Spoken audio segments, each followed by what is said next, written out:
found ourselves shouting, get your fist raised high, get your fist raised high, get your fist raised high. Scream, hell yeah, you're alive.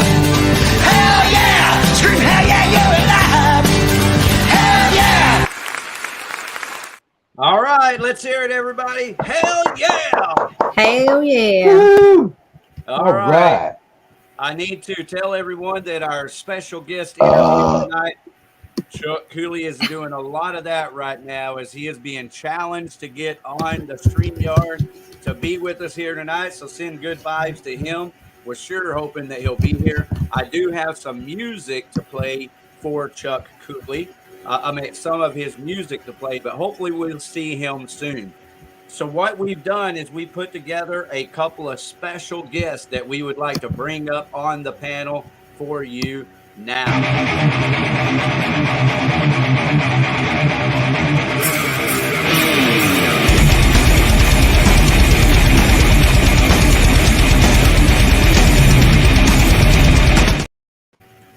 All right, everybody, blow your brains out.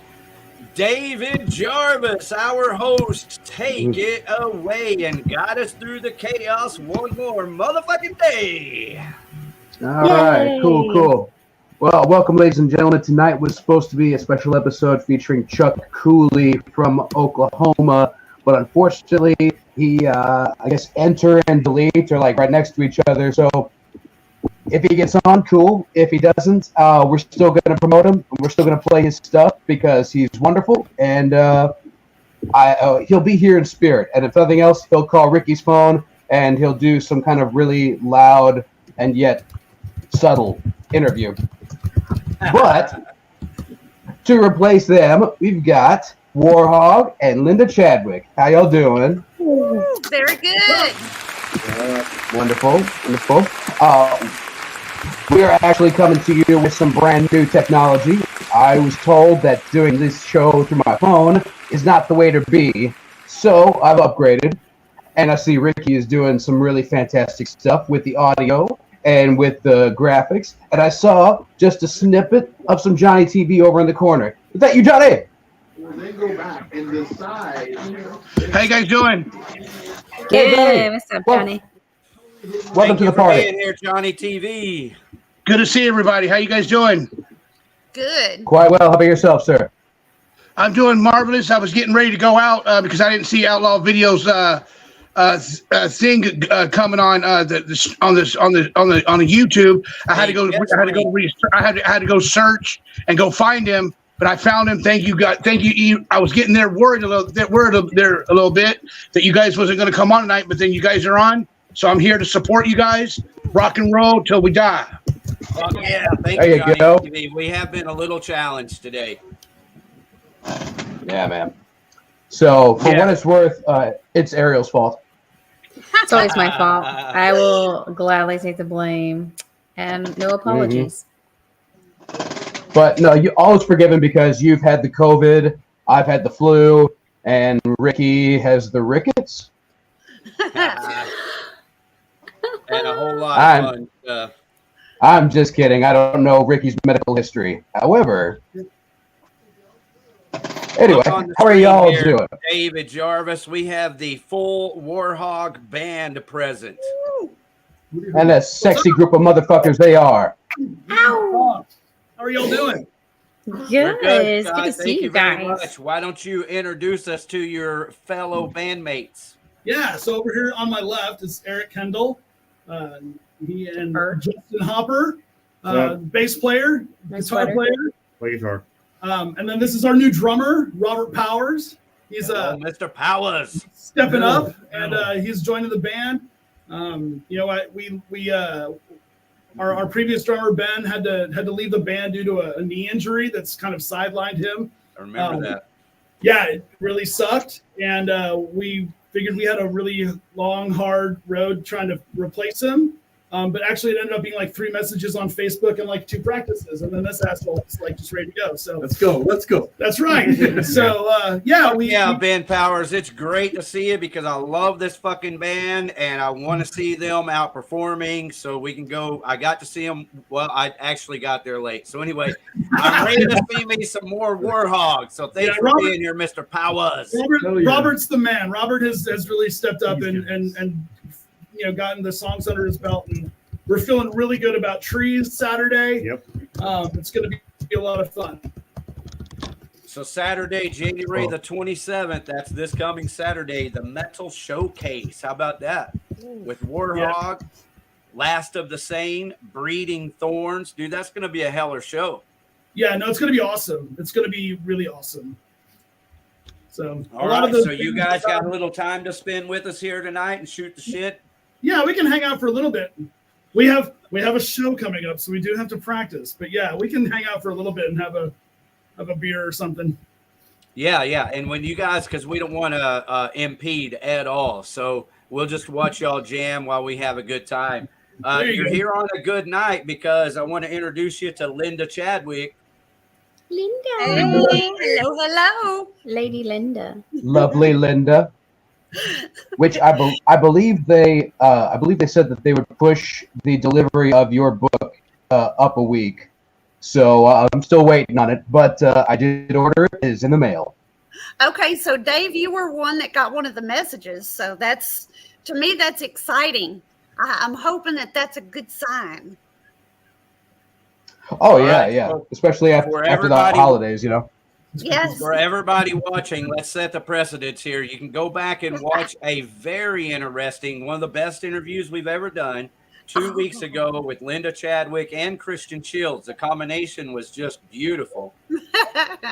And Linda is a author. She has now published this book called On the Road, a Texas Groupie's Memoir. So you can hear multiple great stories about that on that podcast 2 weeks ago. But we're here to tell you tonight that the book has officially released.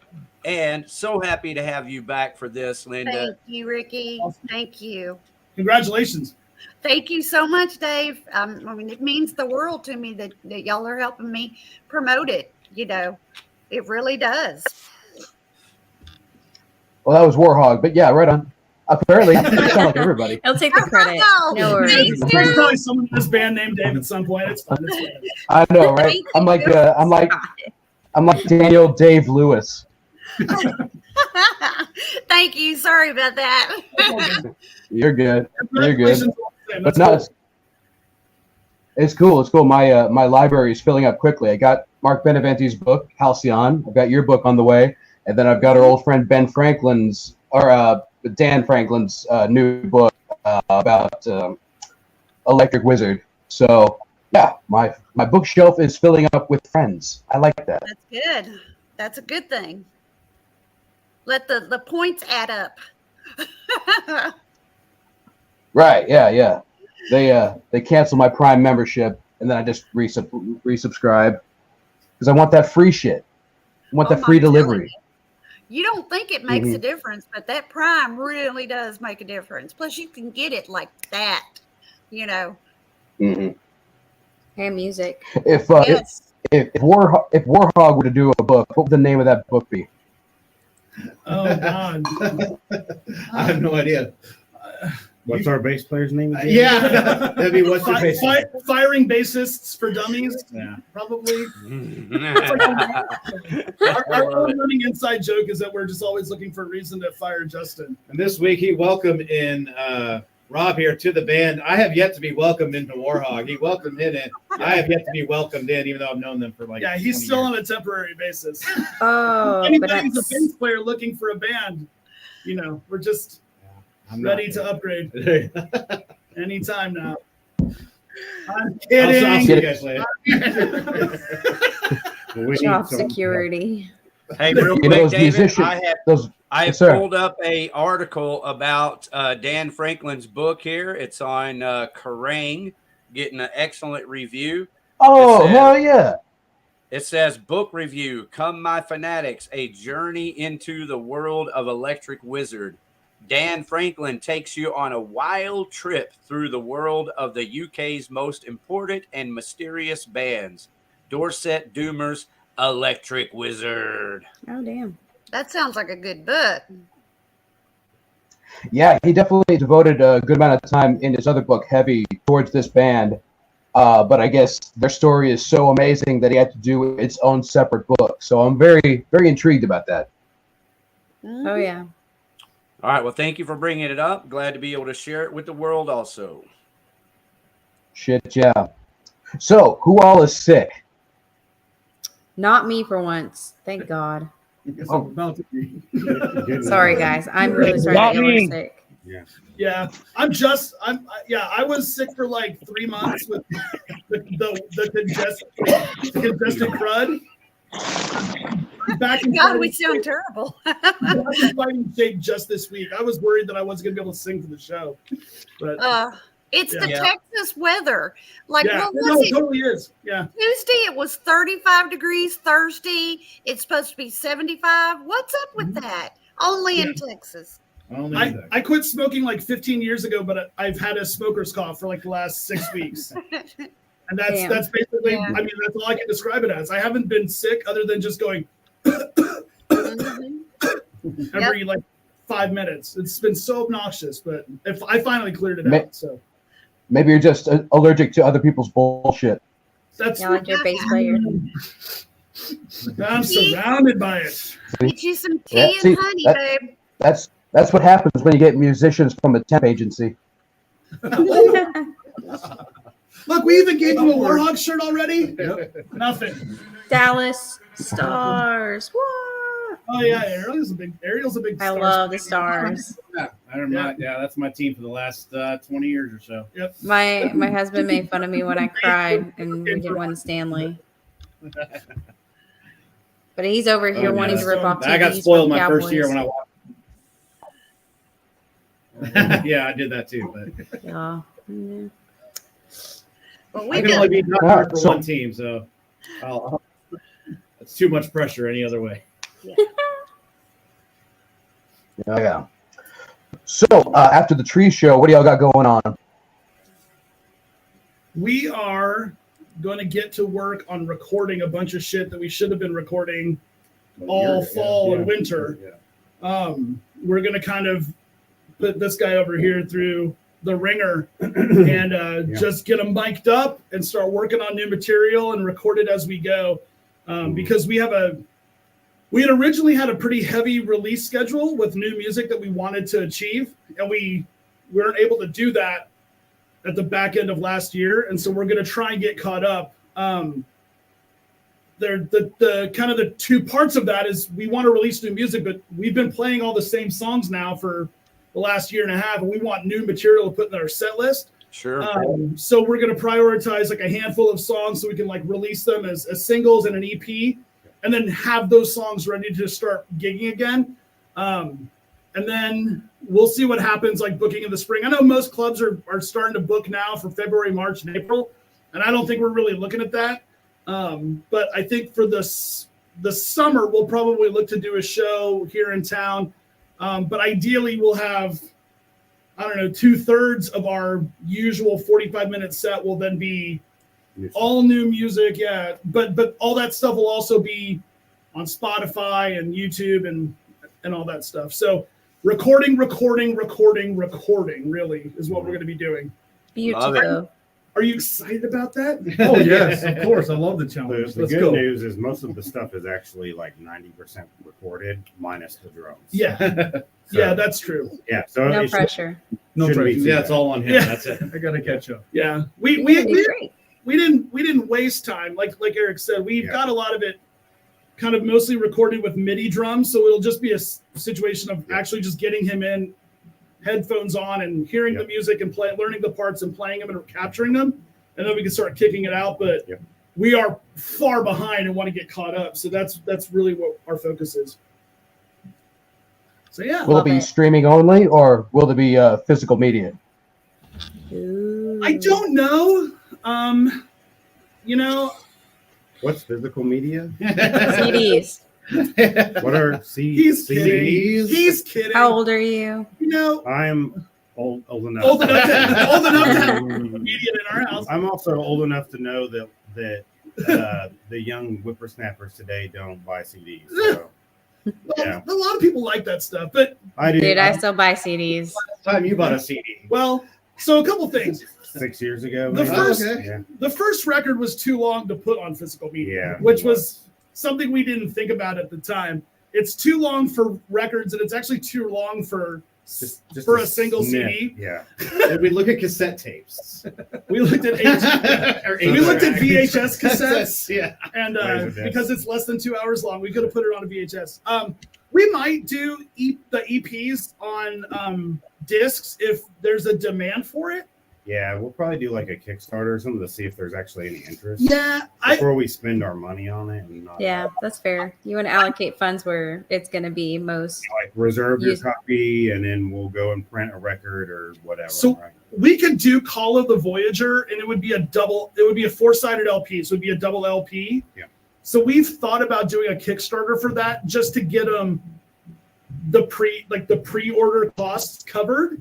You know, because it's not like anybody would be waiting for the album to be done. It would just be like, if you want this, this is how you can order it, and just do a Kickstarter for it. So we'll see if there's a market for that when we start releasing new music. But we'll figure it out. Take Blu-ray. take it from me. What's If that, you do a Kickstarter and take it from me with a Kickstarter in the description, do something that will really tug at the heartstrings. Like, if we don't get this album out, this boy will die of scurvy or something, because for some reason people don't want to just fund your album. Like they want to think that they're teaching kids how to learn Russian or something. Our experience has always been that, we put all the money for all this stuff up for ourselves. We play a show, we make $100, $150, a couple $100. We never make like a big, nice pot of cash. And then this trees show happened, and we were like, oh, cool. Now we get to only bring 12 or 15 people to trees. That'll be embarrassing. Right. Somehow we've sold almost 100 tickets. I'm not sure how that happened. We're all kind of completely confused as to that whole thing. Oh, that's so great. We might actually have made enough from trees to actually do the LP for Voyager. So maybe to cover if we need 50 people to buy it and 25 do, we might be able to cover the other 25 and just have them when we go out to gigs or something. So we'll see. Maybe all right, yeah, maybe there will be Call of the Voyager records coming out this year. Who knows? Who knows? We'll have to find out. So, but I have talked to a guy about pressing them, so we'll see what happens. That's exciting. Yeah, I'm really Maybe Go ahead. I guess whenever you have like an album release, maybe whoever buys a ticket at the door gets a free download of the album. That's what we did. We give that we give our shit away like herpes, man. You look at us for me. We will give you a free download of Call of Duty. We're not trying to make money on that record at all. Scott, I don't want herpes. Please don't give it away. Hey, that's what Iron Jaw did last week to get their crowd out to Haltham Theater. Gave away a free patch or a free sticker if you say their name at the door. Yeah, we at our gigs, we sell all this random shit swag we've got. Every time you buy something, we've got download for our record on a business card on a QR code, and we just here you go. I hand it out to strangers if I talk to someone and they say they like metal. I'm like, here you go. I'm always free download. Justin's hanging out at elementary schools, giving them the. Well, now all you got to do is add to that, help us adopt a Russian child to save him from scabies. Oh, I thought you were saving from Justin. Save him from Justin. That's equally as funny. Justin will eat this child whole. Yeah. So, maybe we'll get that done this year. I would like to. The album art, that we did was, it's the idea that we went with that was like it's classic 70s. kind of fantasy prog metal album art, you know, and I would love to see it on a vinyl cover, you know. The room. No. So have a cool like one of those like contrast vinyl inserts, Okay. So anyway, but that's what we've got going on. Maybe some physical media releases, definitely some streaming releases, lots and lots of recording, and we'll gig when we can fit it in. So maybe a mini tour. Are any of y'all a maestro on the grill? No, I'm not. Just grilling Justin over there. I cook a lot. Okay, just because Yeah. I was gonna say I was gonna say Warhog brand bacon. It tastes like Ukrainian boy. Oh my god. Oh, jeez. Made by Justin. Made by Justin. Set it and forget it. Yeah, right. I can't remember the last time you called me Justin, by the way. Oh, because the juice is loose. The juice is loose. But you were so- Jason. Yeah, I was. Jason. I was Jason for one little video we did. I was Jason for That's right. about 20 seconds. Yeah, these guys grill, I guess. Why?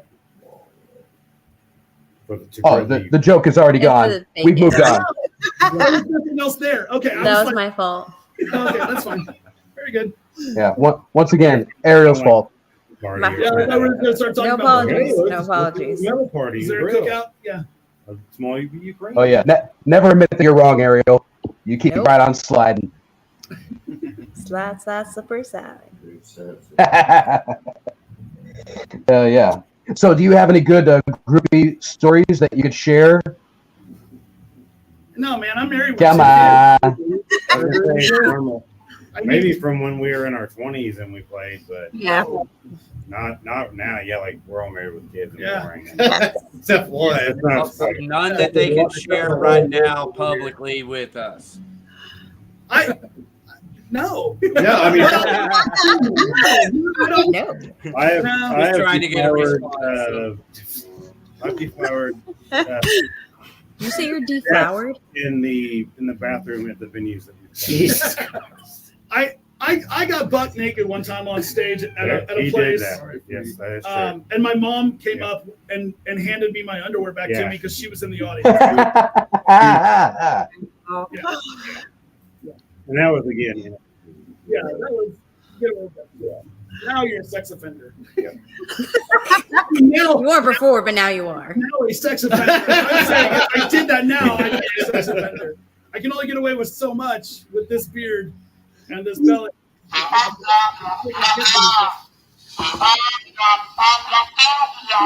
Sorry about that. That was my text. Who is that mush mouth? That sounds like the lady from Popeye. Well, It sounded like Well, that's the it sounded mom. like The mom sounded like Charlie Brown's mom. Yeah, the Charlie Brown's mom. And I've never seen her. Yeah, but that's what I feel like every time that I get a text. It's like, wah, wah, wah. And it's usually nothing important. So that's the reason I like that text tone. So sorry about that. It's either Charlie Brown's mom or fucking Peter Frampton. Oh, yeah. Oh. Done that. Done like The talk box. overdubbed, like the talk, like literally Peter Frampton doing like, "Do you feel like you do?" Like in their. Yeah, the little talk box with the tube in their mouth. And I never did that. I can make that happen. I'll do that. You guys watch. In a week, that'll be on YouTube.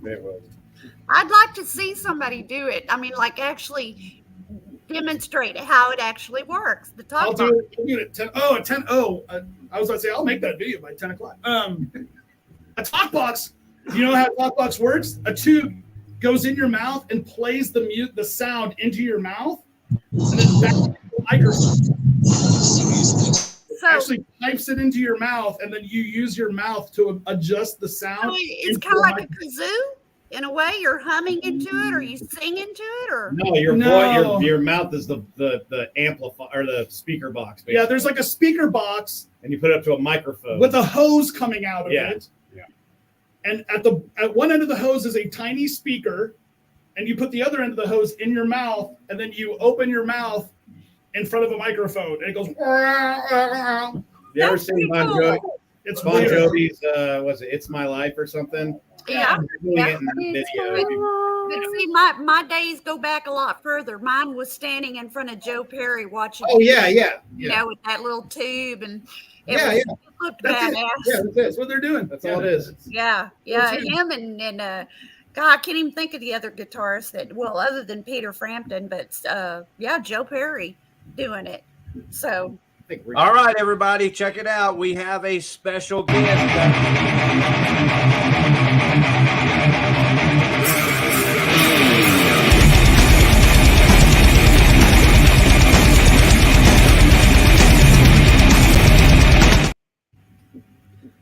That's right here before your eyes. Against all odds, drummer, YouTube sensation, Days X. Yay. All around clown here on Blow Your Brains Out. Good to see you, Brett. Likewise. How'd you like that introduction? Dogs are fixing to bark. Hey, were you guys talking about talk boxes? Yes. Oh, yeah. Okay. Do you feel like we do? What now? Let's take a journey. We're taking a journey into Linda's house. Yes, we are, because my dogs, You are shoot. Oh, that's all we got. Never mind. my dogs are fixing to bark like crazy because somebody just came to the front door. Oh, Don't they know we're doing stuff here? Yo, I have a funny Zoom story. We had a like a huge, I'm a part of the Dallas Dental Hygienists Association, and it was the Texas Dental Hygienists Association. There's like over 100 people on this Zoom conference, and this lady was in the bathroom, I kid you not, taking a shit. Oh, Yeah. oh, that's great. Yes. Now, did you hear it or just see her doing it? Oh my, no, you could see her doing it. Did she And we wash were her like, hands afterwards? I love it. Chuck Berry was happy. Yeah. oh my God, I was so embarrassed for this lady. fuck, Well, what did- Flop, She fizz, didn't fizz. know she was Yeah, doing there it, you go. or No. she knew she was doing She did it. not know. She did not know her camera was on. She was literally like this. Man, just think if Chuck Berry had been alive, that stuff, right? Was she hot? No. That's wild. what was she doing, Ariel? Shit. Okay, let me get the plop ready again. Just to say, who does number 2 work for? Mm. Yeah. Welcome to Blow Your Toilet Up. Brought to you by Taco Bell. Or Applebee's. Oh God, I always talk about Crapplebees. Yeah. Burn on Applebee's. Oh yeah, that's I mean, they got dollar beers, but Crapplebees. I was thinking Grizzly Beer. My daughter read me an article about how there's certain places that when you drive by them or you go in them, how it triggers needing to take a dump. And Applebee's was one, and Target, this lady said all she had to do was drive by Target. And she had to take a shit. So You must really like their bathrooms. I Nice and don't clean. know about that. That's kind of weird. Puppies. But I know Applebee's. I've read all the funny stories about Applebee's. So Crapplebees. Yes. I'd love to put a bullseye in my toilet. Speaking of taking a shit, we should probably get practicing. yeah, right. you know that's how I taught my son, how I potty trained my son, was I dropped Fruit Loops. No, but Amy, you know, like you had to make a target. So I would drop Fruit Loops into the toilet. And I would say, shoot them down, you know, and you just sink in the Fruit Loops. Hey, if you've had kids, I mean, you guys all had kids. How many of y'all been through that wonderful experience? Potty training, yay. Definitely. I went from rock stars to potty training. And I know the feeling there. Them. All right, well, Speaking of rock stars, WARHOG, thank you very much for spending some time with us tonight. Before you go, Hell yeah. tell everybody where Get out on the 27th. Tell everybody where you can find WARHOG here. WARHOGBand.com. Yep. And get out to Trees this Saturday to see WARHOG with Last of the Sane, Glimpse of Death, and Breeding Thorns. Going to be a kick-ass Saturday at Trees. Yeah, it's going to be an awesome show, and we've got where all the bands are selling tickets pre-sale. So get them from us because it's cheaper than getting them at the door. But yeah, it's going to be an awesome show because I know, not just us, but all the other bands have sold a lot of tickets. So it's going to be a big crowd in Trees. I can't wait. So it'll be a lot of fun.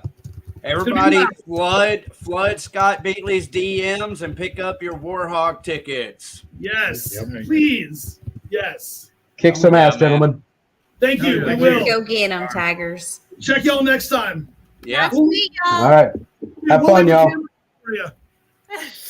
Okay. Yeah, you can hop back on a little bit. Say hi again. All right. Update. Let us know if you fired your bass player yet. Ariel, Ariel, are you typing? Yes, I was. I was typing for always the chat. Okay. I can. muted. You're a very loud typer. It's And because it's fast. like right by my microphone is right by the little thingy. I'm sorry. And fast. Sometimes I feel like writing a song when I hear you going. Well, I figured out how to access the chats while I'm on StreamYard, so I don't have to log in on my YouTube on my phone. And so I've been typing the chats. Oh, That's cool. well, I get tried it, girl. to do that last time and I couldn't figure out how to do it. So Yeah. Oh, well, it was really easy. Easier than getting on StreamYard. Zing. If we could just integrate your keyboard with a drum machine, we could be getting places fast. I'll make sure I mute it next time. Like we could be improvising right here, live on Blow Your Brains Out. yeah, like when I've had to like gripe at my husband, I'll reach up and press like mute so y'all don't have to hear it. You don't actually gripe at this handsome man here, do you? Not too much. He's right here if y'all want to say hi. Well, I've got your picture up on the screen right now, but better than the picture. What's up, brother? It looks like he's in the jams. Isn't he handsome? Sexy. Thank you for sharing your prize with us again tonight. And you know what? He does not know how to sing. He does not know how to play an instrument. So, well, he damn sure has the look. He looks I know, like right? You know that when he was when I first met him, he had he wore a beard every once in a while. He looked like Travis Tritt. And we'd go places and people would stop us and ask for his autograph. And we'd have to explain, Travis Tritt's like 5'1". My husband's like, what are you, 6'2" or 6'1" or something like that? Actually, I think Travis Tritt is 6 feet under. Oh, is he really? He's not dead, is he? He most certainly is. Are you kidding me? I'm pretty sure he is. Wow. Oh, that sucks. Poor Travis Tritt. I'm sorry to talk bad about him. I guess it's not a great day to be alive then. Okay, that was bad. I'm sorry.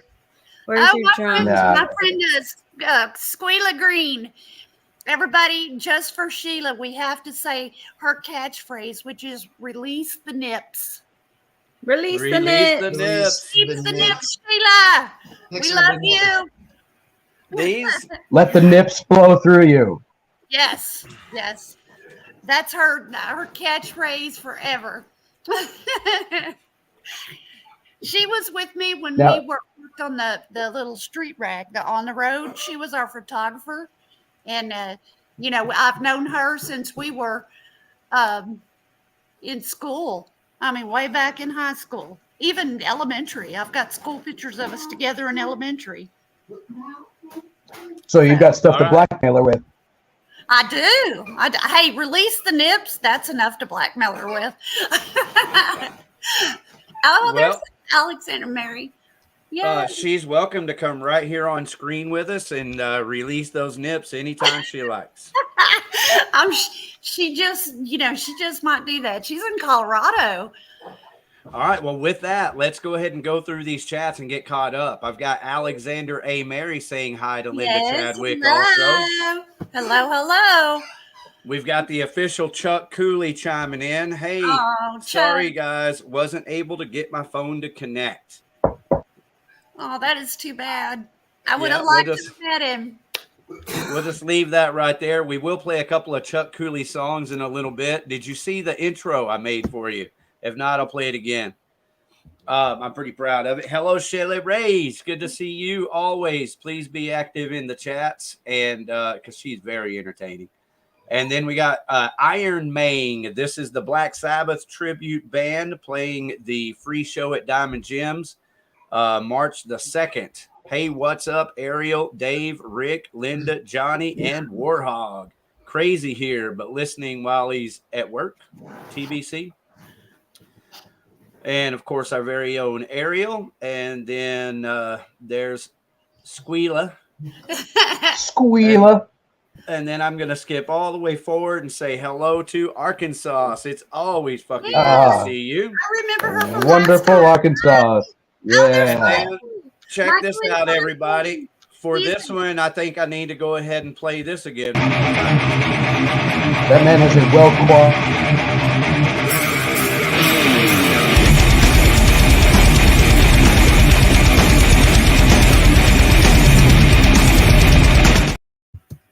That's Michael. He's a photographer. And Michael fucking Insuaste. Good to have you here, brother.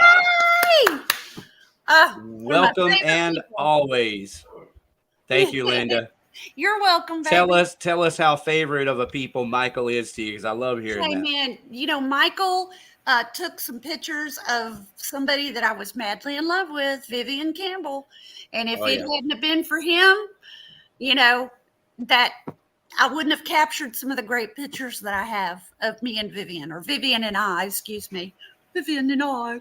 Did he take these pictures while she was on the John? Oh, no John pictures. Nope.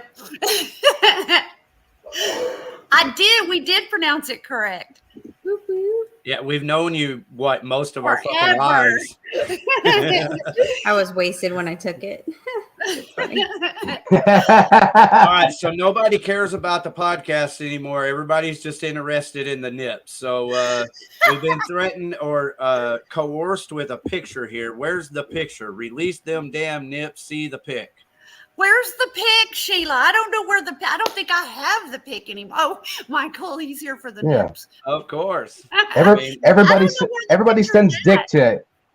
Everybody sends dick pics. Nobody sends nip pics. Yeah, go figure. Including me. Here's my dick pic. But you have a throbbing vein on that dick pic. I love it. Speaking of vein, that was them in that introduction that I played there to tell everybody that Michael Insuaste is here with us in the chat. Yes. That was a little snippet of their song Relentless. Damn magazine. I have blocked that out, but I know you have it somewhere. No. I know I do. Anybody who has that pic of the nips is welcome to slide it right into my DMs, and I'll bring it up here for everyone to see. Slide it on. Yeah. Slide, slippery slide. Yes. I'll find it's it. not like we're getting paid for this. Paid in nips, maybe. Where can we buy the book? Is what Michael would like to know. Okay. Announce it for the world. You can go to Amazon.com or BarnesandNoble.com and Goodreads.com and probably many other sites that you can reach it. You just type it in and it's ready to go. They'll send it out to you as soon as you order it. I think that the Kindle edition is like $6.99, which is a really good price. But let me mention, if you do the Kindle, I don't think you get to see the pictures. The pictures, oh my gosh, totally worth the $14.99. And it's a paperback, and it's easy to read. It's not complicated read. I like to write like I'm telling stories. I don't like to do too much detail. I think that's what ruins a book is too much detail.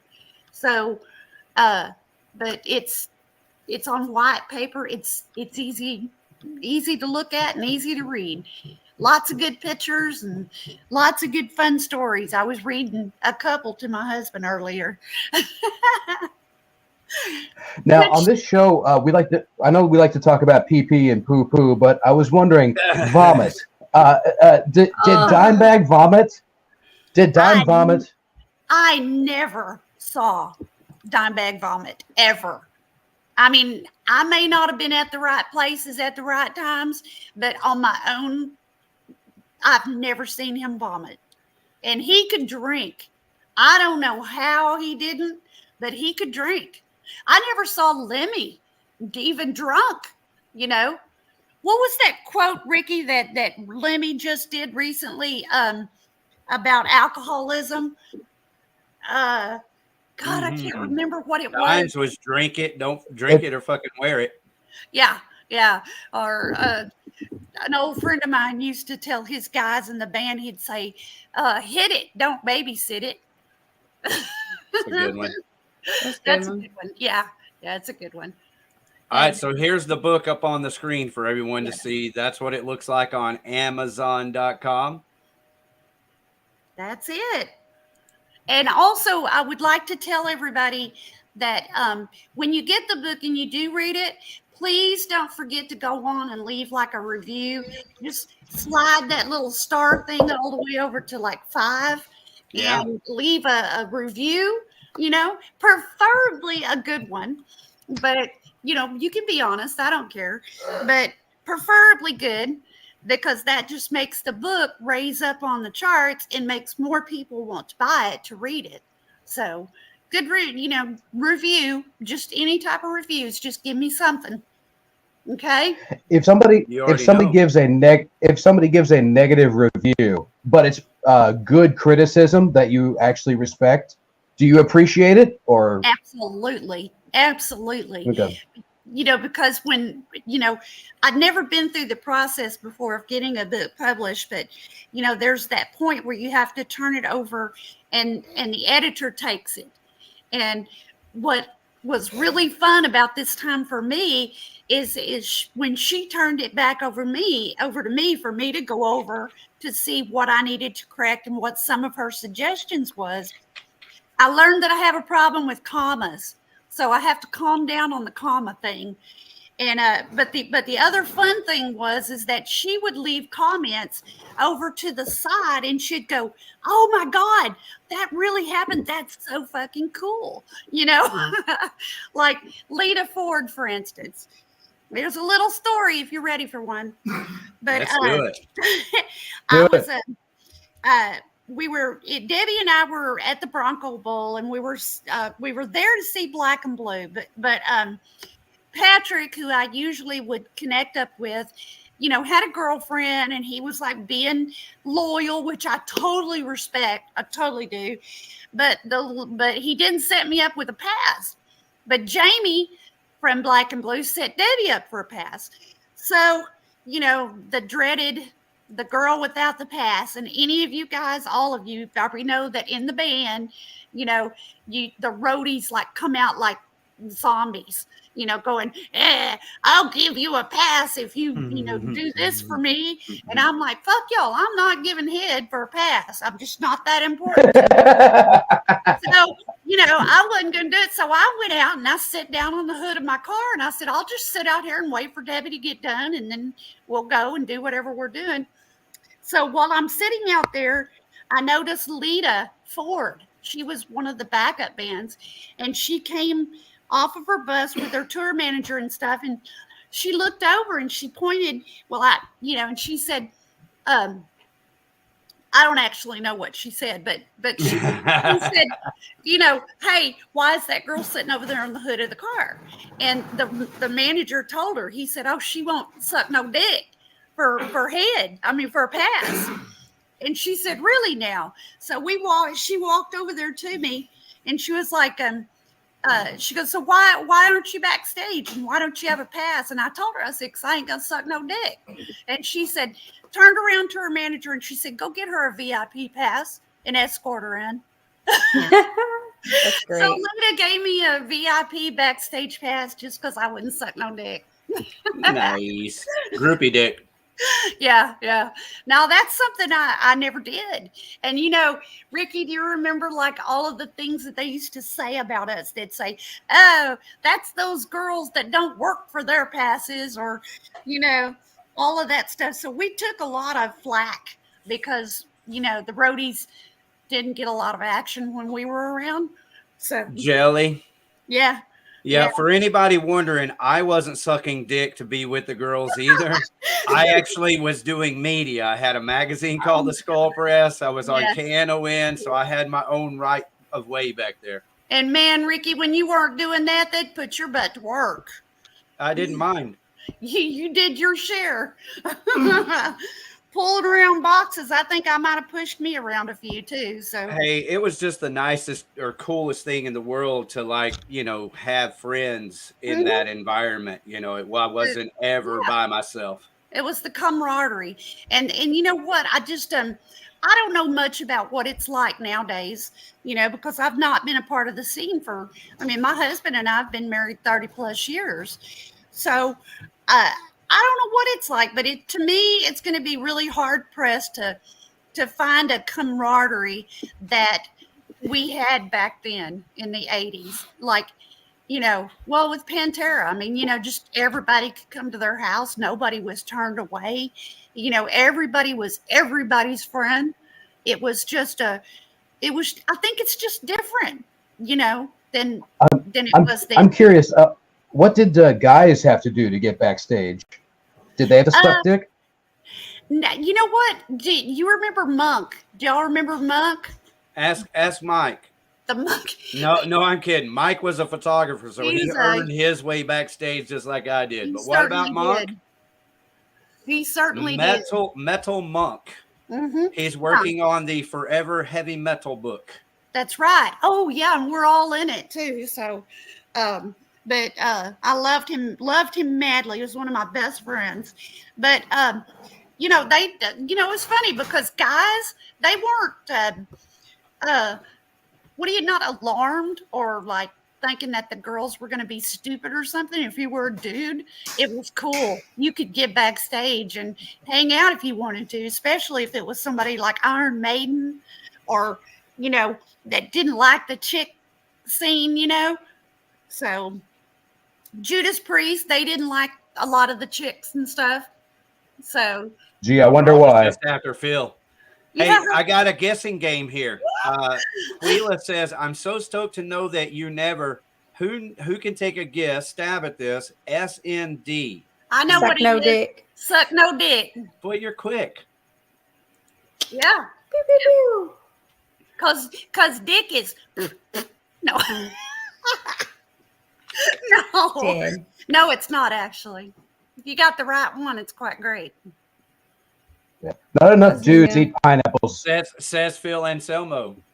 No, I'm kidding. I have no idea. I just know that he loved Rob Halford and Rob Halford loved him. That's naughty, and I'm not. No, I'm Lance not. Williams. Then can we go Lance Williams? I'm not going to say anything about Rob. I just did.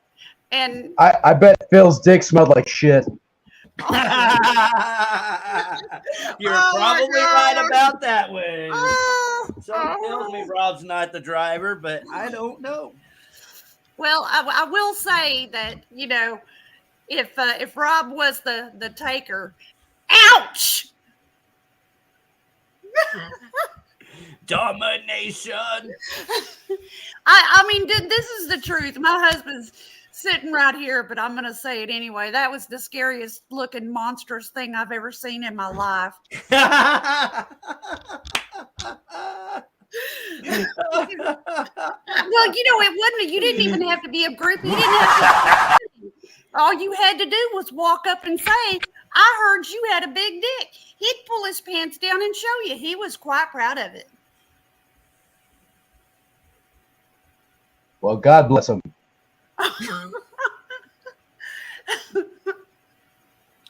You know, I've often wondered, seeing all those old pictures of Pantera when they had their hair all dustied up like a bunch of Bridge and Tuttle Jersey girls.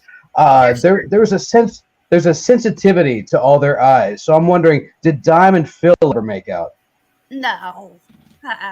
Daryl wasn't like, you know, I don't really know anything about Phil that much. I mean, we're like, there was just things that I saw, you know, but I didn't write about them or anything like that, because that's kind of, I don't know. I could have like those pictures with him and Rob Halford. We saw those. But Daryl and Vinny and all them, they were straight up dudes. You know, they were cool. There wasn't no hokey pokey going on anywhere. So yeah, they just jacked. Oh yeah, I've definitely seen Vinny make love to a burrito. Maybe the occasional circle jerk or something like that. But you know, that was just boys being boys. So looky there. It takes a lady to point out the difference. Yeah. That's my gal. No sausages here. Suck no dick. So, Linda, are there any modern metal bands that you think would be worthy of the S&D? Oh, the sucking the dick? Not for me, because I never sucked no dick. But you know, but I'll tell you, musically, I can tell you how I feel musically. I think that a lot of the bands that are coming out of Finland, Norway, and Sweden, and that area over there, I really like their music. A lot of it, like the 69 Eyes. Okay, if you take them for an example, they've been busy churning out music for a long time, but they're damn good, guys. And I think that, you know, just because they're in Finland, they're not getting the right amount of exposure that they should. I'd like to see a lot of girls create some type of fan base for these bands that are coming out of that area, because a lot of them are really good. Taylor Dennis, if you talk to him, he could give you some names of some bands that are coming out of that area that are just incredible. And it's good, you know, hard rock, you know, good stuff. It's so funny that you would bring that up, because just today I discovered a new band. Let's see, where is it here? I've got it saved right here, called Malkarat. Now, this singer, this is a collaboration. This guy here is in Norway, somewhere over there. The singer is actually in Connecticut, and he has a band called Joe. Oh man, what is it? Joe House. I'll find it in just a second, because I just found them today, and the song they did together is called "The Shot Heard Around the World." It's fucking killer. But this Joe guy, he has a bunch of killer shit and a band of his own there in Connecticut. Okay. How the 69 Eyes come around is kind of an interesting story. Ariel, you remember when I told you on the last show, when my daughter was old enough and she came to me and said, "Mom, there's something I want to ask you." And it was, I want to go to my first concert, and how I just went, "Ah," you know, and I just screamed. Absolutely. She was 13 years old, and we went to go see 3 Inches of Blood, Cradle of Filth, and the 69 Eyes. Now, that was her style of music at 13 years old. So I took her, and I asked her daddy, I said, you know, can I take her to go over and see this band? She really wants to go see them. So, of course, you know, we were walking by the backstage area, and we got to chatting with a couple of the dudes from 3 Inches of Blood and Danny Filth and all them. And they found out that Amber was only 13, and she just absolutely loved the 69 Eyes. And Yussi, who's the drummer, he's got a sensational body. You know, he's probably about 5 foot tall, but a great drummer. And so he heard about it. He came out, and he walked right over to my daughter at 13, just gave her this huge kiss. So her first kiss was Yussi from the 69 Eyes, much like her mother, who at 13 years old in the late 70s was my first kiss with Steven Tyler, and I was 13. Oh, Very nice. Yeah. You talk about turning you into a groupie really fast. Let Steven Tyler kiss you at 13 years old and tell me which way you're going to go. That explains a lot. It does, you know, and as much as I love Rob Halford, Steven Tyler could have taken me there. Oh my God, you know that. Yeah. Good thing I didn't see Aerosmith backstage until the Megadeth tour, which was, what record was that? Pump or something? He told me I had some twins with me one time, and we were backstage, and he comes walking up, and the first thing he does was he looks at the twins and just goes, "Ugh, twins," you know, like that was some type of big scordom, you know, to do twins. But then he looked over at me and he goes, "Wow, you look like my ex-wife." And I was like, "Not me," but I think her name was Serinda Fox or whatever. But anyway, but 13 years old, my daughter got to kiss UC, and that was she was pretty stunned, to say the least. So, but y'all check out some of those bands like that, like the 69 Eyes, and dare I say it, Him, which they're not even a band anymore, but not so much heavy, but you know, try some of the heavier ones. They're really, really good. Gonna look up 69 Eyes now. In the chats, I just posted that Joe Town is what it's called. So you see it on the screen. This is one of his songs called Nero, music video by the band Joe Town out of Connecticut. I'll pull up the other band's link in just a minute. Okay. I was going to tell you, my husband brought this up here earlier, and I'm going to tell you another funny story from Please, of course you are. Okay. Everybody's had a fangirl moment, right? You know, where you know, you just like, it's somebody that you've dreamed about since you were very little, and they just take on this like godlike thing, and when you finally get to meet that person, your brain goes to jelly. Okay, so that's what happened when I met John Waite.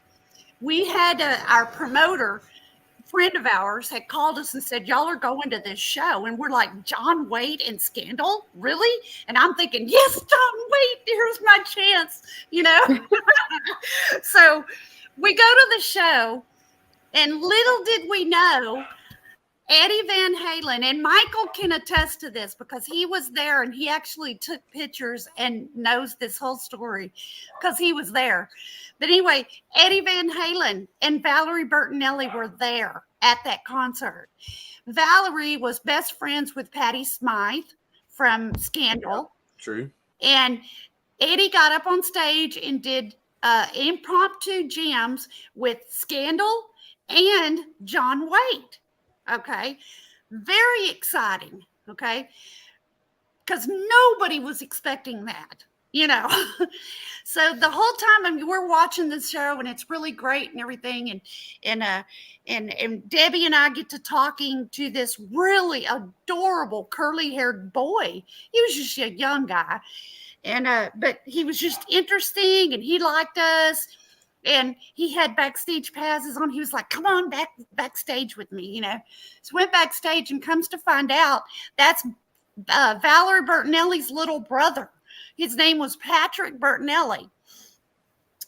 So we get, you know, everything's happening so fast backstage, and they ask us to join them back at the hotel for dinner and drinks. So Debbie and I are sitting there looking at each other going, holy shit, you know, we're going to have dinner with Valerie and Eddie and Patrick and her mother and father. So cool. So we didn't get to meet John Waite. I was very sad, of course, you know, very sad. And my moment was gone. I was like, that's it.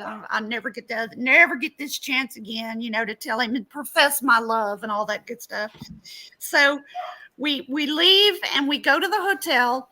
And as we're going into the hotel and we walked over to the elevator, pushed the button, we were heading up to the restaurant to meet up with Patrick.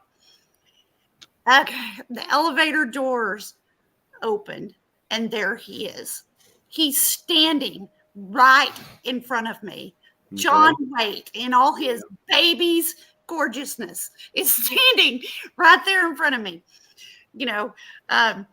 and so dumbfounded, like my face must have gone white, but I had a million things in my head that I wanted to say, like, I love you, anything, but nothing would come out, not a word, except like this.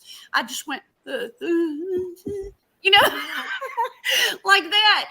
So he goes, it's so sweet. And he goes, darling, excuse me, darling, in his little English accent. And he walks by us and he leaves. And I'm just standing there. And Debbie grabs me and she pulls me in the elevator. She goes, boy, he really looked stupid. So, and I'm sitting there going, this was my moment, and it's gone and I'll never get it again. And all Debbie could say was, damn, you really looked stupid. So we go upstairs, long story short, we got to have dinner with Eddie and Valerie and her parents and her little brother. And we were shocked because her parents cussed profusely, MF. I mean, the GD, the MFs, the everything. And I'm sitting there, my parents have never uttered a cuss word in their whole life. And I'm sitting there and I was shocked. And Valerie's like, are you okay? And I said, I just can't even imagine. And y'all cussing in front of your parents and everything. And they were just like, this is just normal for us. But anyway, yeah, that was a lot of fun. We got to have dinner with all of them and sharing their family event, and then we went with Patrick to his room, and I'm sure that Valerie thought we were going to accost her little baby brother because her and Eddie came by the room to check on him to make sure he was okay, and we assured him that he was way too young for us to accost, or we probably would have. But that's that story. That's awesome. Now, Valerie Burt Nerney, was she from Family Ties? No, she was from One Day at a Time. Okay. She married Eddie. She looked just like Eddie, except female. That sounds horrible, actually. She was real popular. She was hot at the time. She was. That show is a 70s show. Yes. Takes you way back.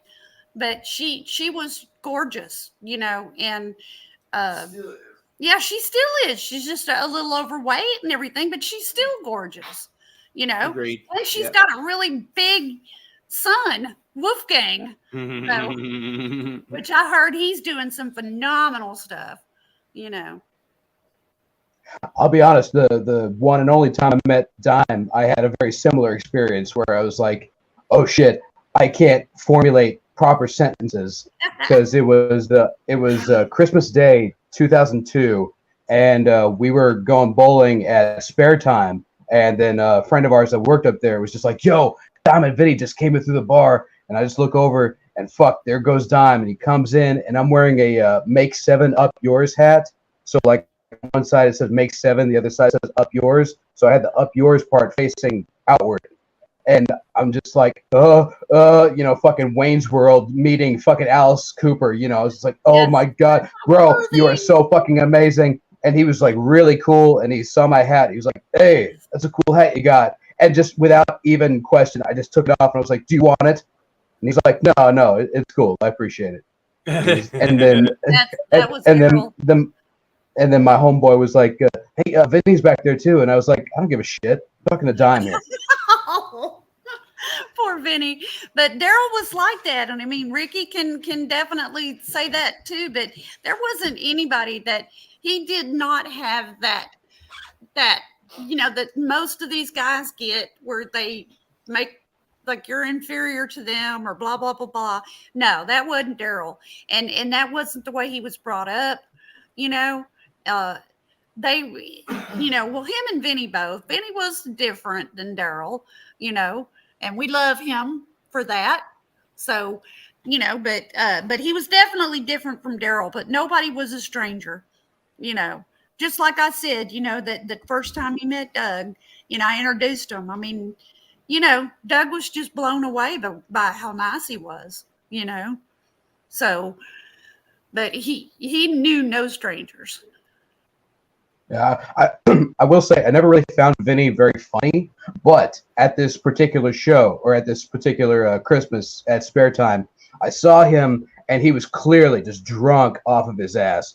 So it was his turn to bowl, and he's slowly lining up his shot, slowly, just letting it dangle between his legs like the pendulum, just slowly, and then he slowly just sat down to the ground with his ball in his hand, and then he slowly laid back, and he straight up passed out on the lane, and fucking Cat and all them, they had to surround him and slap him in the face, and they poured a shot down his gullet, and then he got up and he bowled. It was brilliant.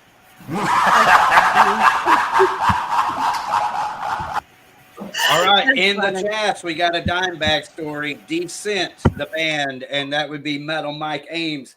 Dimebag came up to the tattoo bar one time back in the old Descent days and watched us play.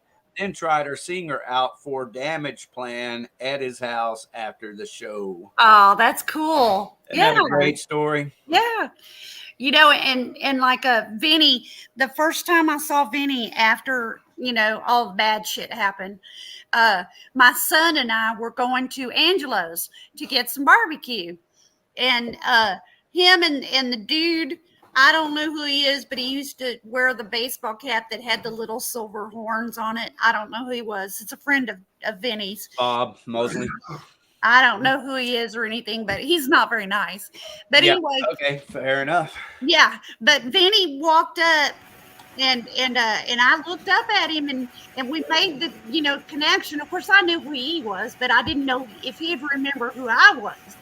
And there you go. looked right at me, and I asked him. I said, "Vinny," I said, "Are you doing okay?" And he said, "Yeah, I'm okay." He said, "What about you?" And I said, "Yeah, I'm doing okay too." And he said, "Is that your boy?" And I said, "Yeah." And he shook my son's hand, and I just told him, I said, "Well, I think about you all the time and everything." I said, "Hope you're okay." And he goes, "Yeah." He said, "You too." And that was it. I thought that was cool. That was probably the most that Vinny ever said to me in my whole life. Now, there's a famous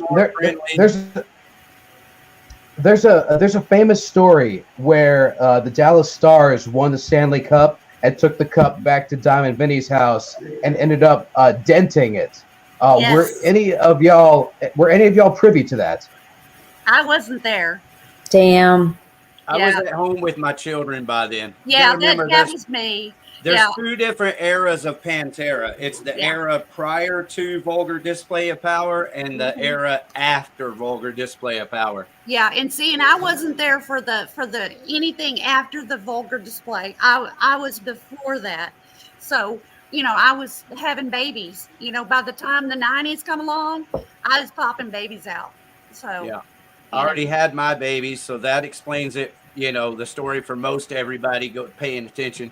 Yeah. But also, I did get to hear Vulgar Display of Power at Pantico Studios before it was released. So that was always something that was important to Dime to get my reaction to his music. So that's the last record I got to hear before it was released.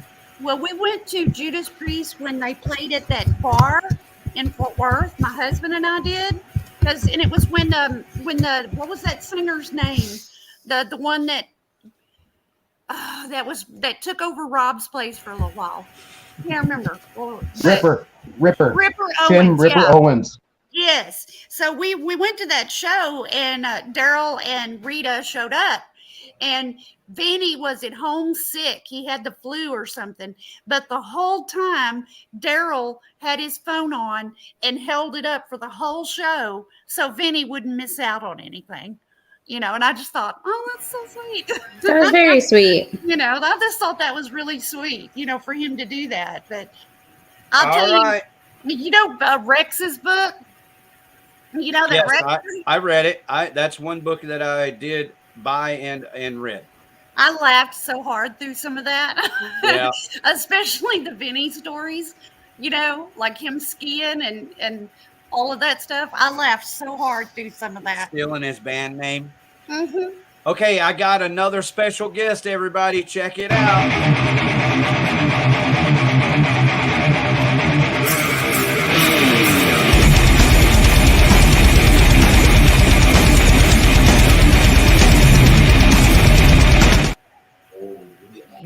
Metal Mike. What up, ladies? Yeah. No, you don't hear me? I am a gentleman, Welcome, buddy. sir. Ladies, You're coming through loud and clear. Excellent. Y'all talking about Dimebag, huh? Oh, hell yeah. Yeah, that's everybody's hero right there, man. Hell Well, what we're doing is we're talking to Linda Chadwick here, and at the moment we're talking about Dimebag. If you'd have been here a little bit ago, you'd have seen us. You'd have heard us talking about these two sexy motherfuckers right here. Right there. That's what I'm talking about. Oh my God, I've never seen that picture. What, this picture in the shower? Never seen that picture. These two young hunks? They used to be manly back then. You know what that's called? That's called a rite of passage. Wow. You can't take your shirt off. Wow. Yeah. Not doing What's so weird is that that's a picture of Pantera and fucking Judas Priest, but all I can think of is Dawkins. Put it back up, Ricky, so my husband can see it. It looks like the same shower that Metallica recorded. Yeah, that's the rite of passage. Rob Halford has come out and talked. He hasn't mentioned names, but Rob Halford has come out on record and clearly spoke about all the people he fucked. Oh my God. Oh, and you talk about a book. Woo! That's kind of like the Epstein list. That's one of those you probably don't want released. Now, I don't want to assume anything or have our audience assume anything. So either one of these two gentlemen want to come on and have fun with us, we'll take you up on that offer. Wow. Wow. Okay. Yeah, that explains a lot of what I saw at the Judas Priest concert that time. We will insinuate. There was lipstick all over his shirt. Man lipstick. Well, there used to be a magazine called Heavy Metal Times, and that's basically how I found out that Rob Halford was gay. It doesn't matter at all, obviously. We're from Texas, so we have to say that. It doesn't matter, but that's how we found out that the metal god was taking it up the ass, was the publisher of Heavy Metal Times hooking up. Wow. Really, the studded bits of leather didn't give it away, huh? Yeah. No, bro. At the time, really, I mean, you have the advantage of looking back in hindsight. At the time, dude, Rob Halford was the metal god. No, we didn't. He rode a Harley on stage. Come on. And, also keep in mind that, I grew up loving Aerosmith and Steven Tyler, Queen and Freddie Mercury. So, it wasn't as obvious as what you might think it would have been. Obviously, out of Rob Halford and Steven Tyler, one of them looks way more gay. Right. Or sexy. It's like, or sexy. Man, that chick can. Oh, that's a guy. Oh shit. Dude looks like a lady. What's that dude? Yeah, dude looks like a lady. So the only thing really frustrating about that whole process today is that if I ever talk to anyone who's not appreciative of old classic metal and, Judas Priest, and I go, oh, dude, we ought to listen to a couple of these records together because, it's my favorite fucking music in the world still. Yeah. And their comment is always, oh, you mean that gay band? Oh, no. I'm like, no, not Motley Crue. Yeah. Yeah, or Poison, or yeah. Y'all want to hear from Johnny TV? Hey, Johnny, were you ever a Judas Priest and Rob Halford fan? Yeah. Yes, I was. And then what about Pantera? Pantera to the day I die, bro. Goddamn right. Have you guys seen the SpongeBob episode with Pantera? Would you take that? Would you take that middle position there, Yes. Johnny TV? Yeah. Just saying. I sure would, bro. He'd be right in the middle of that. Shout out to Johnny right in the TV. middle I of it. love you, man. I love you too. They'd be whispering high frequencies into his ear. Oh man. Yeah. Right? Yeah, the SpongeBob episode. It starts off like a regular episode, and then it goes with special guest Pantera. It's like death battle the whole episode. Actually, you know what? I think I have seen it. It's so badass. It's like, who the fuck would put Pantera on SpongeBob? A smart person. Smart person. I mean, they're not on it. They don't like make an appearance. You know, the Judas Priest concert that they filmed, you know, and it's actually, you know, what was it, Screaming for Vengeance or whatever, and it was the gold. Yeah, that's it. Screaming for Vengeance. Yeah, I'm all over that. But it was at that concert that I saw something that will forever make me question. Yeah, well, that's where we all figured it out. It was that tour. Yeah, because I actually, like I said, I saw something that, you know, I kind of went, huh, you know, Didn't we all? And then it all came out, you know, and I was just like, that Rob was gay, and I was like, oh, no, it couldn't be. No. So thank you for supporting me, Linda, because, you know, it really was like that. Nobody even took the time to think about it. Gosh, everybody emulated Rob's style. I mean, it wasn't a big deal. You know, that was metal. Yeah, you know? Judas Priest made leather popular. Film and Iron Maiden. Who all can tell me that? Like one of the first things you did when you got allowance or whatever, run and get you some studded cuffs, just like Rob, you know, and then you were cool. From Leather Lee at Trader's Village. Yes. Oh yeah, there and gosh, what was that little head shop right there right there on Cooper? You know, he did a lot of stuff. Yes, yeah. I mean, that's amazing. The best place was Trader's Village, though. Leather Lee had the best leather and rings and tapestries for cheap. He was a cool motherfucker, and I often wonder about him and how he's doing, where he's at, if he's still alive. And his son, Kevin. His son, Kevin, drew the first cover of the first Skull Press magazine. That's cool. Yeah. I remember, I loved that one. That, you know, that was like along the line of exactly what we wanted to do with ours that, you know, that never came about, you know, but it is now. I'm doing homage to it. So see, my dad, he dropped little subtle hints that he was gay by saying that his favorite bands were REM and the Smiths. But it wasn't until I saw him sucking dick that I really confirmed it. You're like, what's that noise behind Dad's door? Hey, Dad. Like Wham. That's Dad's new friend. Maybe you're just showing them how this should be done. You're like, chicks should do it like this.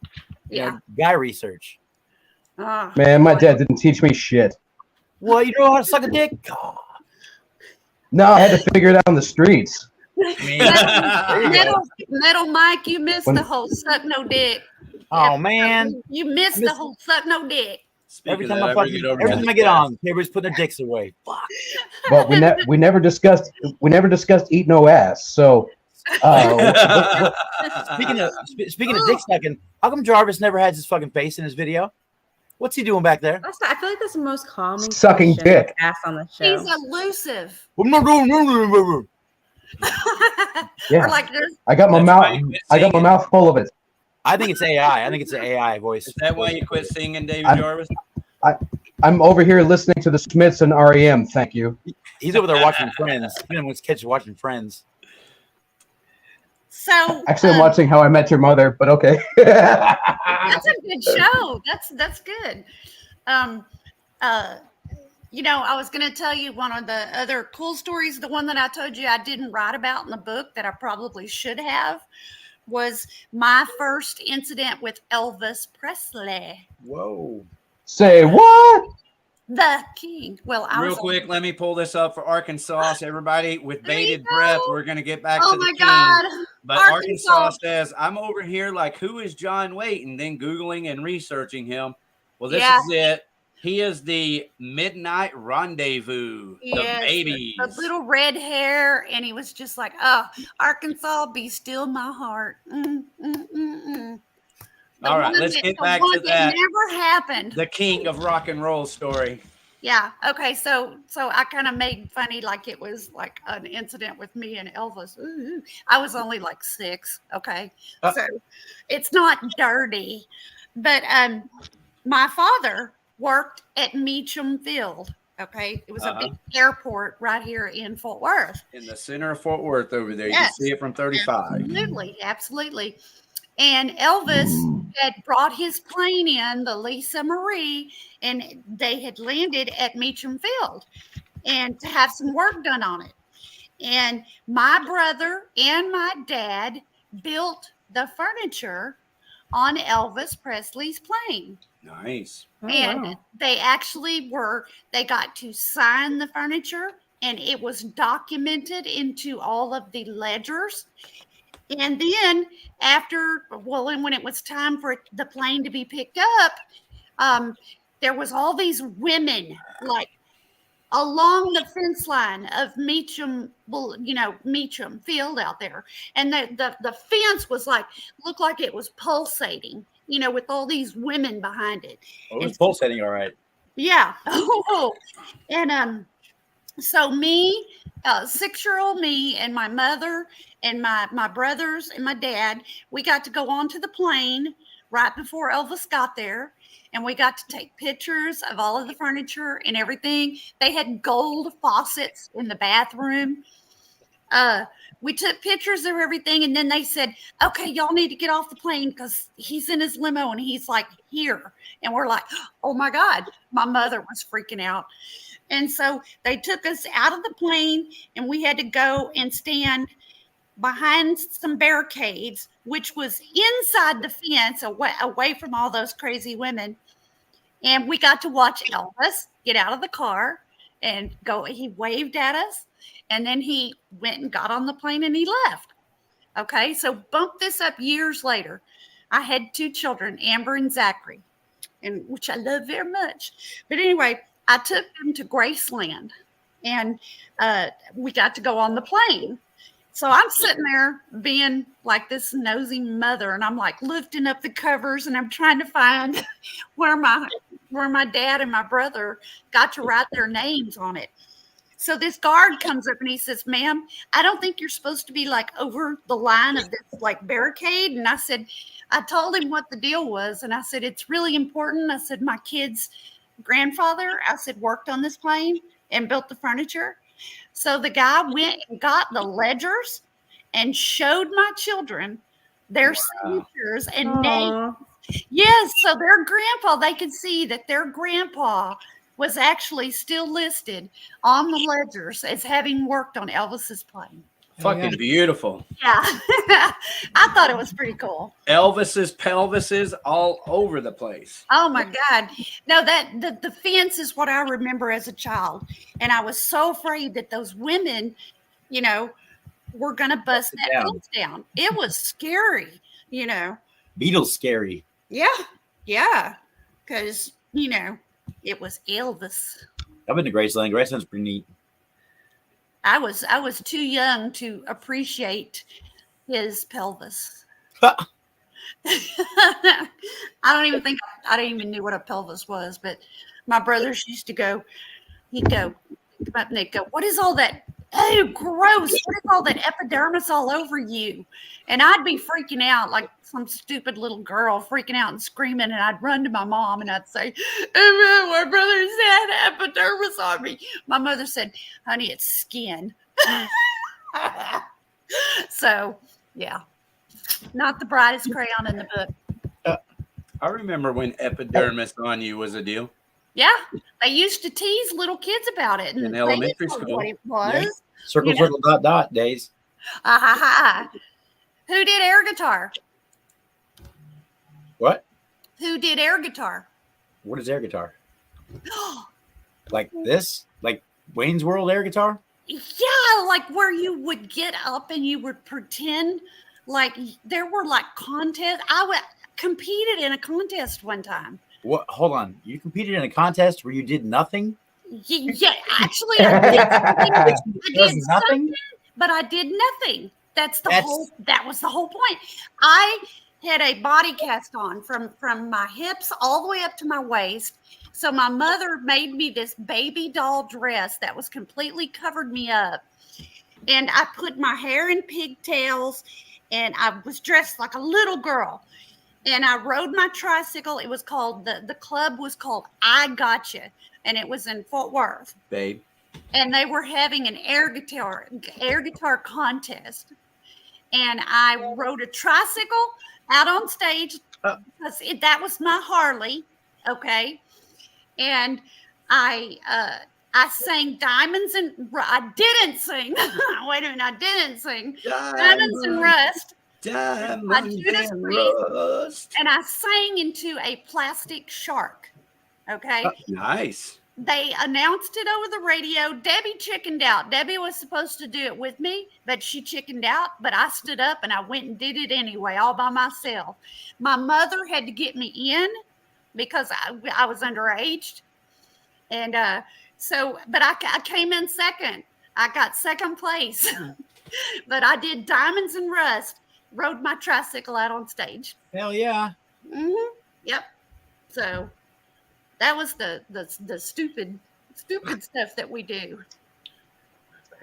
Speaking of doing nothing on stage, have y'all ever seen the Motley Crue movie, The Dirt? Yes. Yeah. Yes. Yeah. Oh yeah. It's pretty I bad. wish the rock and roll times were still like that. Yeah. Yeah, those were the good old days. But Boy, to be back in those days. let me tell you, Motley Crue was probably the nastiest damn band that I ever had any dealings with. I walked on their tour bus because they wanted us on the tour bus because they were going to leave, go to the hotel. They wanted us with them.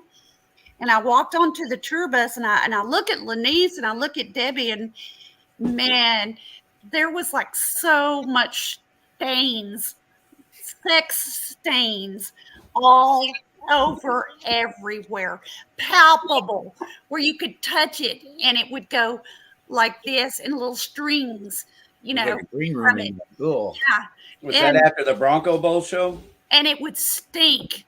Yeah, it was, something like that. I think it might have been that show. And at that moment, it stunk bad.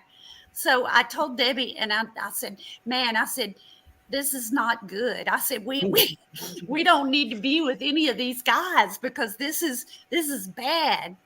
So, but yeah, we left and did not do anything with them. So, but I heard later on that somebody that got gonorrhea from Nikki. But well, my real quick Motley Crue story is when I got backstage for Motley Crue on the Shout at the Devil tour. It was in Lubbock, for the record, not here in Dallas. I was the first one. I'm always the first one to recognize people because I'm very aware of my surroundings. So I see Tommy Lee come out of the shower area with nothing on but a towel. Ooh. Yeah, and so I know, my time is limited. I walk right up and just say, bro, because I was definitely fanboy of those first two records. I stand behind it, especially the first record, Too Fast for Love, is fucking killer. But Pantera, watching Pantera play the whole Too Fast for Love record was priceless. But anyway, about the time I said, hey, Tommy, and he's like, what's up, bro? Like, really cool to me. He was surrounded by chicks. Isn't it the first time? This happens all the time, but it definitely happened then. And there was nothing left. They were all in the shower. Oh yeah, yeah. I'd have been like, well, nice dick, bro. Yeah. we did another time too where we were at the hotel like down in Las Colinas, and they had a hot tub and everybody was there and everybody was getting naked and getting in the hot tub, and all I could see was like all this. I mean, I was the more reserved person, and I don't know, all I could see was like all these little creepy crawly germs and stuff, and I was like, I am not getting in that tub because there wouldn't have been any contact and you could have caught something. Yeah, that's how bad it is. But listen, Ricky, I just sent you a message. My computer, the power button is going like this. You're good. I'm fixing to die here. So, well, you got one more good story for us before your computer dies. Let me think. Well, who do you want it to be about? Number 3. I'm curious. Did Pantera ever hang out with the Von Erich boys? No, not that I'm aware of. Not that I'm aware of. Which is a little surprising because Terry, the Freebird, definitely stayed right there off of Fielder in those apartments at Fielder and Mayfield. Well, and it wouldn't surprise me that Jerry, their dad probably had contact with them, because they were pretty business oriented people. The dads, both of them. So, but what about you, Linda? Any wrestlers in your life? No, only my husband. No, he's a bodybuilder. He bodybuilds. He's not a wrestler. I did wrestle him one time and flipped him off the bed. I've always heard stories about how basically North and Mid Texas always treated Pantera, or really bands in general. How did San Antonio and like Corpus Christi and like deep South Texas treat bands that y'all were friends with? Basically, everybody loved Pantera.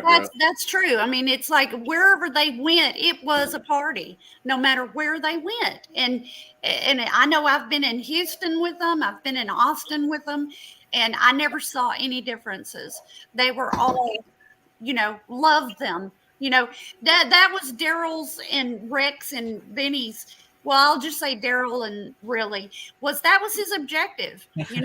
You were gonna be friends with them after it was over, after you seen them, or even before. You were gonna love Dime's guitar playing. You were gonna love Pantera. That's what's so funny about all the stories, and they were a glam band and all this. Their second album had a song called "Heavy Metal Rules."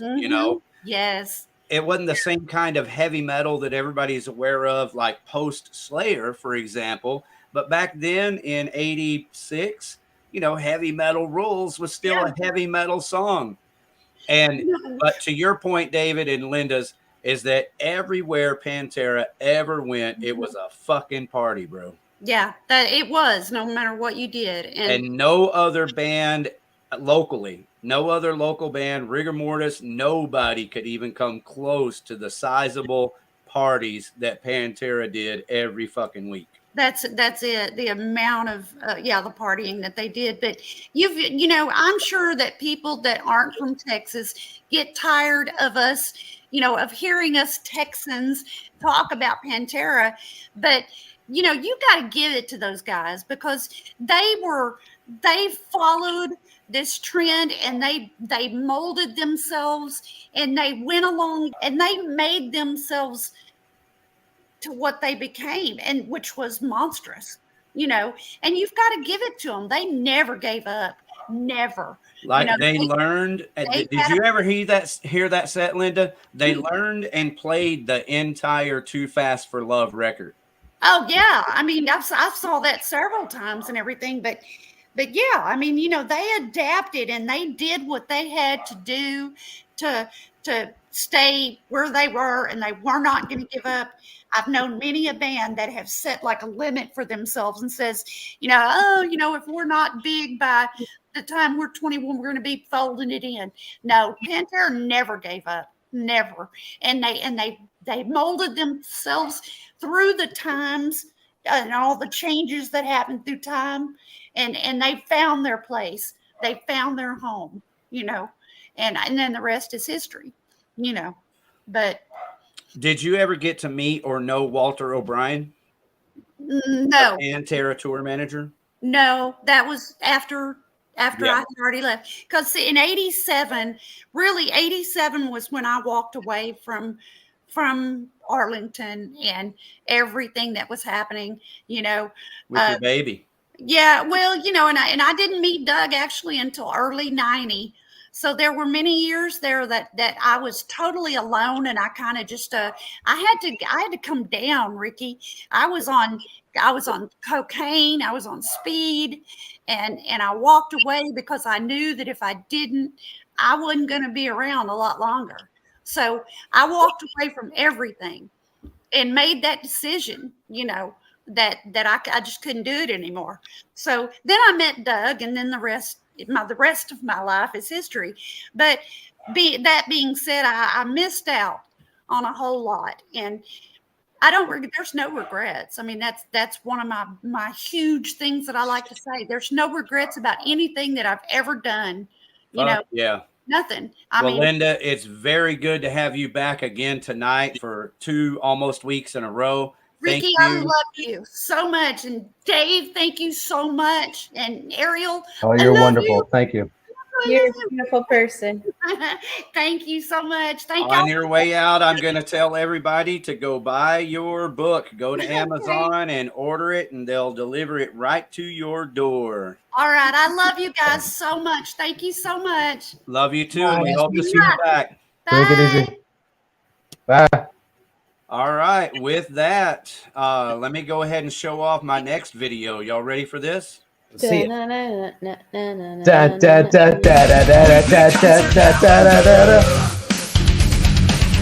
concert calendar. Weekly concert calendar. Arlington, Dallas, Fort Worth, surrounding areas. Get your asses out and have fucking fun. Have some fucking fun. It said surrounding Aries. Yeah, it did. That was great. Would you quit? Areolas. Aries. Yeah, you're right. You heard it, man. But it didn't say Aries. It said areas on the screen. So you were supposed to like connect that in your thoughts.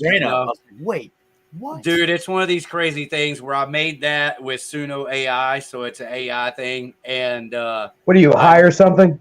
yeah, obviously I'm not high enough because I misspelled areas. And so I tried a few other versions of it, and they all sucked compared to that one. So fuck it. Hey, we've been talking about a lot of throwback tonight. How about this, David Jarvis? Oh, shit.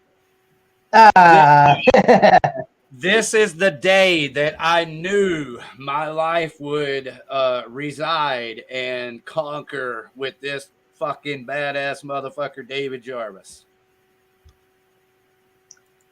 And you've been regretting it ever since. Oh, no, man.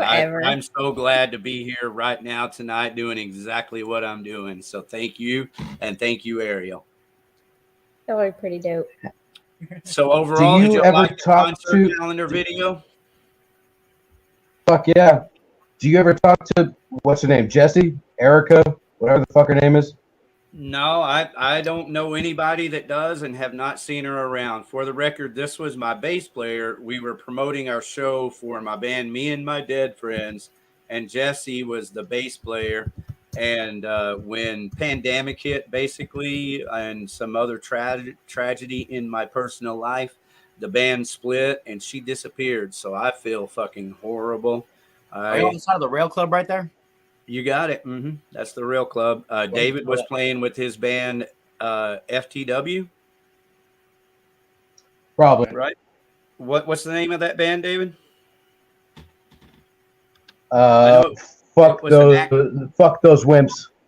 Yeah, that's right. FTW. And so we drug him outside to take pictures to promote our upcoming show at They raped me.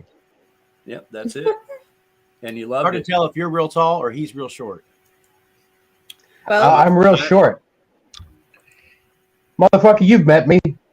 I'm standing on my tippy toes just to make sure. Next to a tall guy, it's really confusing.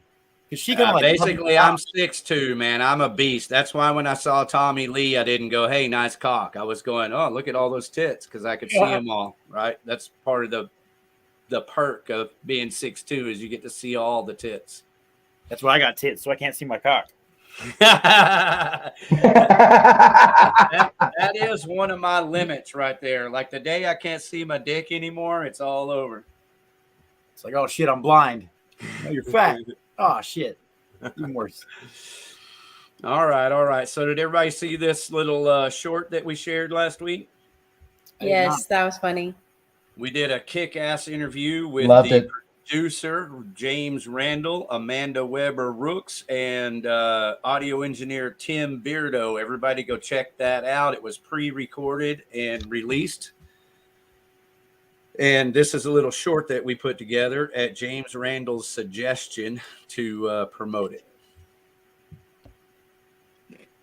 Okay, y'all ready to get into some shows? Let's do do it. this. Everybody Fuck go yeah. and subscribe to Outlaw Video TV now. Thank you. Right, meow. All right, we got a Cro-Mag show coming up. Can you believe that shit? What's the abbreviation for SNAFU? Or F? Snafu. Snafu? Shut the fuck up. Sleep Now Against Fuck Up. There used to be a band called Sleep Now Against the Day. That's why I recognize the SNA. But I don't know. Anybody know? No, it could just be Snafu. I was just being funny. Well, I want to point out that it's at Cheap Steaks here, and Metal Mike knows a little bit about Cheap Steaks and a show coming up there. Kind of. Yeah.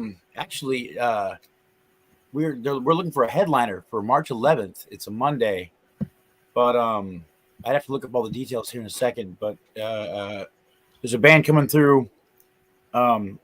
See, now you put me on the spot, and I can't remember all the. That's all right. Let's just suffice it to say, any bands wanting to play Cheap Steaks, if you can carry the headliner spot, contact Metal Mike Ains, and he'll get it all taken care of for you and send you in the right direction. It's going to be a Monday show, but metal on Monday is just as good as metal on any other day. Dude, all your Nerf guns are looking badass on the wall there. I had to rearrange it now so they weren't all like falling over and shit. I was like, oh man, this looks like shit. I noticed. That's why I brought it up. All right, so we got a Haltom Theater show. I just want to say this. Metal Mike has very sexy eyebrows. I'm just going to say that. You mean these? Yeah, those are the ones. Yeah. No, the other ones. Caterpillars on your eyes. How'd you do that? I can't. Have you practiced that? That's talented. Every day I'm like, hey, what's up, girl? I love it. It never works. I use the wrong eyebrow. I'm like, what's up, girl? Oh, no, the other eyebrow. Oh, yeah, I got it. Funny. All right. Well, Mike, thanks for joining us tonight, man. I really appreciate you being here. Hey, no worries, man. Thanks for inviting me. So those bands have to like get together and figure out who's not going to play what songs? Or do they do like different versions of the same song? Like, oh, we played 5 Minutes Long, we'll play it better. We'll play it more like Pantera than they played it. Well, both of them look kind of obligated to play everything vulgar and on. They just wouldn't be right if they played anything off of Cowboys from Hell or earlier. I think they should only play Far Beyond Driven songs. There you go. Play the record. Both of them play the record, and let us decide which one did it best. My bass player is from a Pantera cover band. Yep. Which one? Cowboys from El Paso. Oh wow! Okay, I love them, dude. Fucking Hank from Dank totally ruined their set over in San Antonio. It was beautiful. How long ago? This was some years ago, but basically they invited people up on stage to do walk, and Hank just started air guitaring, and he was so drunk that he fell backwards and he knocked over the guitarist's entire stack. And it just shut the entire show down so that they could build it back up and make sure everything was okay, and also throw Hank out of the venue. Beautiful. Perfect. Walk on out of here, boy. All right, we got some Rogue Radio shows. Their calendar. Shout out to our sound man at Diamond Gems. Ow. We figure out where Highway Bar is yet? Is that old Jim? Bar is off of I-20 and Little Road in Southwest Arlington. Okay. Is that old? What's his name? Jim Martin. That's correct. Ken Martin. Ken Martin. Right. Sorry. Yeah, I don't know if he can make it up on his stilts anymore, but they're still getting out there and playing it. I want to give a shout out to Bill Bolin also. He's the guitar player, the other guitar player in the band, and a friend of mine. So good people. Everybody get out and have a good time locally in Arlington with the longest standing cover band in Dallas-Fort Worth, Rogue Radio. February the 17th at the Highway Bar. February 24th at Pearl's Cherokee. March 23rd at the Highway Bar. And if you want to buy Ken Martin a drink, come on out to our show here Saturday, March the 2nd at Diamond Gems, as Ken Martin is the one that helped us get that show lined up, along with Iron Mang. And Ken will need either a blowjob or enough beers to forget about it, enough shots to forget about He doesn't have a dick. it. Okay, so we don't have to worry about it. All I know is he has to be blown out back. So we should call Rob Halford. Perfect. All right, so let's get on to the Decent Show. This is the show that I'm the most fucking excited about here. This is going to be ripping. I got tickets on me right now. If you guys need some, I'll just put them through the thing. No, it's our first headlining show. We're going to rip it up. We got a bunch of heavy-ass bands. Torch put it together. Please come out, guys. It's going to be crazy. It's at Growl Records. It's going to be like a good old-fashioned fucking throwdown. You know what I'm saying? No big stage, no big anything. Just a bunch of people crammed into a record store fucking throwing down. Fuck yeah. Hell yeah. Sweating touching all over each other, screaming. And I will be there. If you hadn't noticed yet, this is on a Sunday night right here. Right after your heart gets broken on the 14th. Sunday, bloody Sunday. The first weekend of Heartbreak. And so with that, do y'all have time to listen to one decent song here? Oh, fuck yeah. It'd be decent. Fuck yeah, it'd be decent to jam some decent. So let me just pull it up on the screen. I'm going to go ahead and play Asshole again just because I like it. What an asshole. Yeah, I can be an asshole about it if I like. So I like it. It's a good song. Remove that. And Metal Mike Ames, thank you very much for being here, brother. No worries. I feel like I want to play along with it.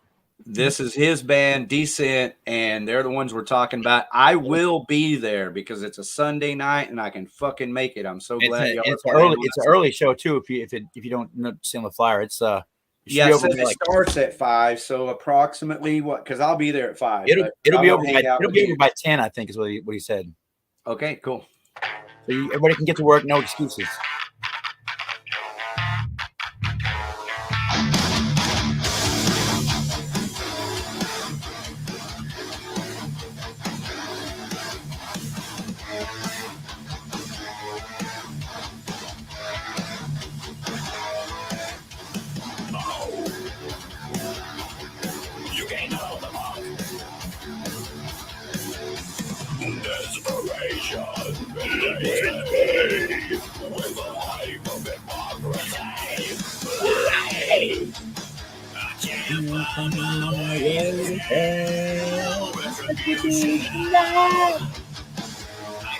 Put some Rob Halford on it.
it just occurred to me that my guitar matches that theme. Well, it's dope. I love it. I didn't mean to do that on purpose. It's also Looks like a bomber. Yeah, I think the next one I do, I'm gonna put the eye down here. I'm gonna cut this part off here and make it look like a cockpit with a little guy in it. Oh, cool. I see it. So I'll have like a little guy flying. You know what I'm saying? Yeah, dude. I see that vision. All right. Well, now's just as good a time as any to announce that in the very near future, we are going to expand here at Blow Your Brains Out because, as you know, it's well after 10. It's 10:10 right now. And I really don't like rushing through this concert calendar, but we kind of need to out of respect for everyone's work schedule. But this is exactly why we're going to be forced to expand because we are booked. I'm happy to tell you, David Jarvis, thank you so much for all your hard work booking this schedule here. If anybody wants to keep up with all of our guests that we have coming up on Blow Your Brains Out, what you're going to want to do is go to this page right here on Facebook, the Blow Your Brains Out page, and then pinned right here at the top, just click on that, and there's the schedule. So next week, Shannon Greer. How's that going, David Jarvis? You working on that? Oh, yeah. Yeah, the whole crew is totally on board. It's going to be a good old somber but enthusiastic crew of people. Man, that sounds really cool, man. It's a Shannon Greer memorial. Unfortunately, he passed away. Many people know and love and want to enjoy his memories together. We're going to do that here next week. And then the following, in the first week of February, we've got Dwayne Tyree of Platinum Music. Yeah, he's got his own podcast, and he said, if this goes well, he'll have us on his. So we need to start branching out and going on other people's podcasts and infesting them with all of our STDs. Absolutely. Now, I would love for all three of us to do every podcast available. But, I'm totally cool understanding you're not going to break my heart, David Jarvis or Ariel, if you're doing podcasts. I mean, you got your bands and your music to promote. But rest assured, no matter where I'm at, I'm always talking about Blow Your Brains Out. All right. So our Valentine's Day show is going to be kick-ass. This is with movie producer Joshua Dixon. That's his movie right there, Hellhound. It just came out. Very much worth the $7 that you're going to pay for to watch it on Amazon Prime and others. Just go to your Roku and do a search. It'll come right up. And then check this out. In preparation for the free Blow Your Brains Out show, we've got a couple of weeks of our bands on the 21st, Against All Odds. And Iron Jaw, at least Rick Perry will hop on, but hopefully we can get Todd and some other members to hop on with us on the 21st. And then on the 28th, we've got a whole slew of motherfuckers. We got Dank, we got Vane, we got Here for Now, and Iron Mang scheduled for the 28th. And then moving right into March, look at this. We're almost booked all the way through March. We have comedian George Red Speaks on the 6th, and then another comedian, so 2 weeks of comedy with Ben DeMann. And then I'm happy to announce that on 3/20 we have actor and my new friend Van Quattro. That's right, just Google that name, Van Quattro. He was actually in The Fight Club and many movies. But you're looking at his picture there on the right in this movie, Hellhound. So that's where we made our acquaintances with this movie here. So actor Van Quattro on the 20th. So if you ever want to know who's going to be on Blow Your Brains Out, it's right there. And we don't want to get in a rush with any of these special guests. I thoroughly enjoy the long format interviews that we do. And, especially with David Jarvis, that's his forte, man. You interview people better than anyone, really. Oh, stop it. It's a team effort. certainly as good as anyone. So we don't have an exact time set up yet. We really haven't even talked about it. We just all know. Hello, Marvelous. How are you? I love it. I'm doing good. How are you, brother? Let me get you up here where we can see you, beautiful. There we go. Everybody say hi to Marvelous. This is Johnny TV. How you guys doing? Rock on, rock on, rock on. I made it home safe. Hell yeah. Woo.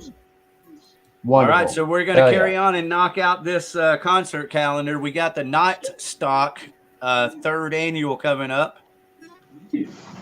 January 27th. So that's this weekend. Narrowhead, Trauma Ray, Slow Joy, Bleed. I can't read the rest of the band. Blossom, Flower Bed, War Stories, and Heavy Trip. Sounds like a Lilith bear.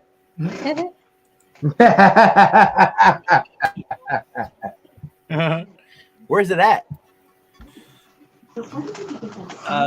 Is it Tulips? It's deep in the bowels of Paula Cole's armpits. Liquid. I can't. Tulips. Tulips. I think it's Tulips. I thought Tulips shut down. What's that? I thought Tulips shut down. Said tickets on Tulips. Just a second, I'll look it up here. Not stock.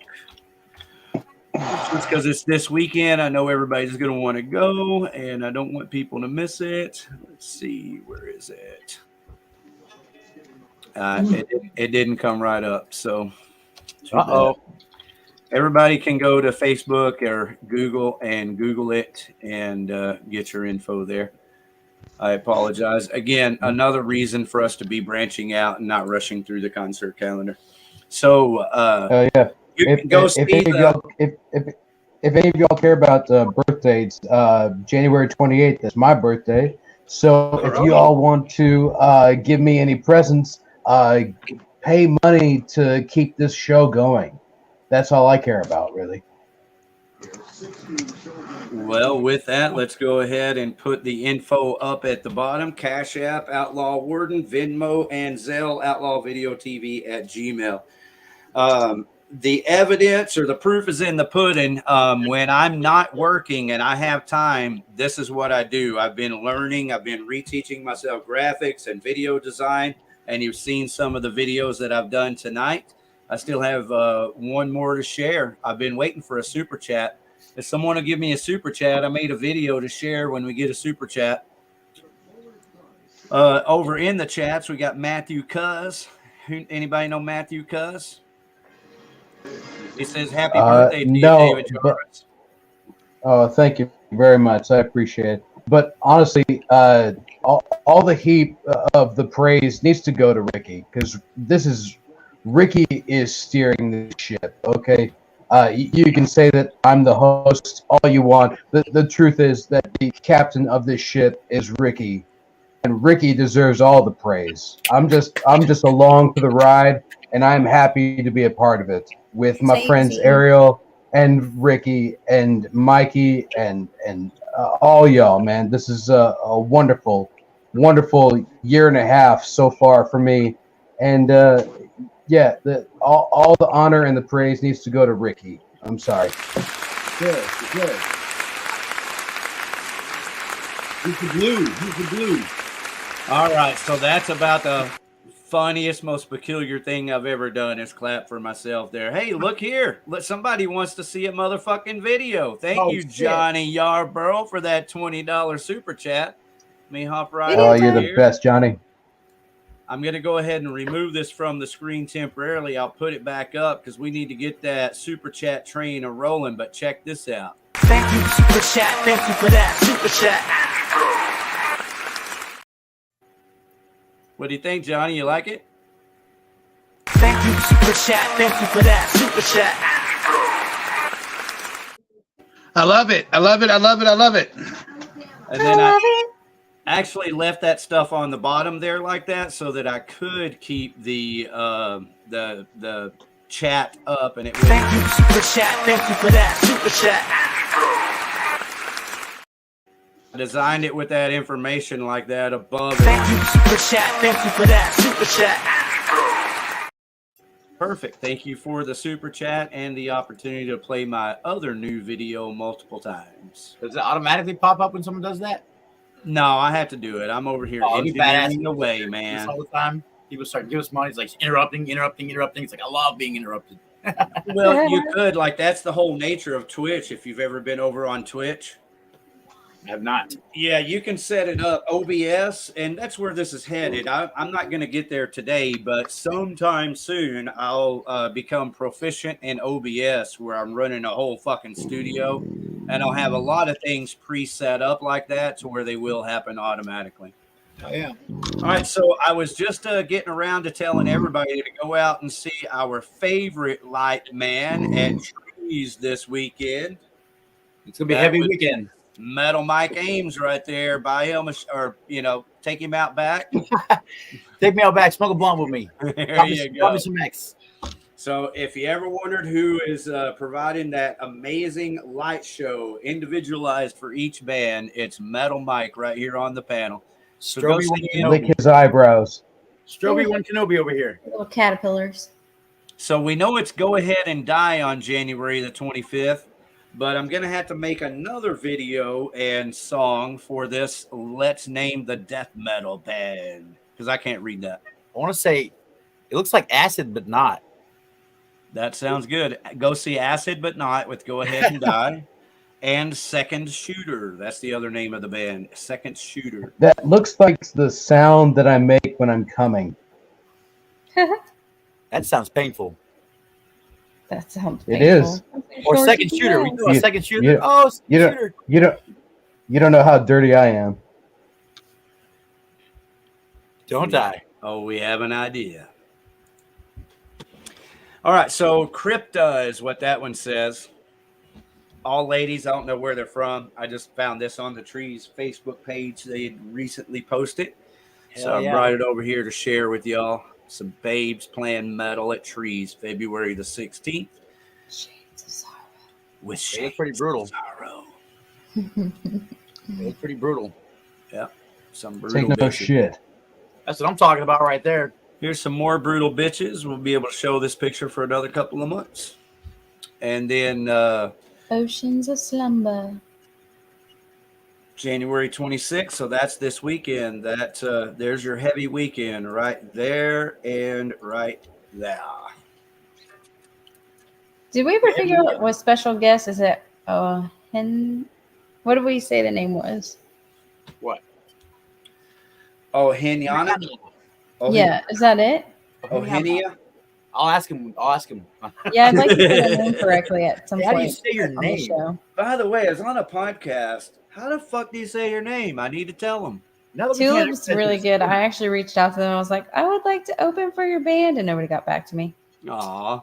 Aw. Tulip, huh? Are they a local band or who is Tulip? It's Tulips. Tulips should play at Tulips.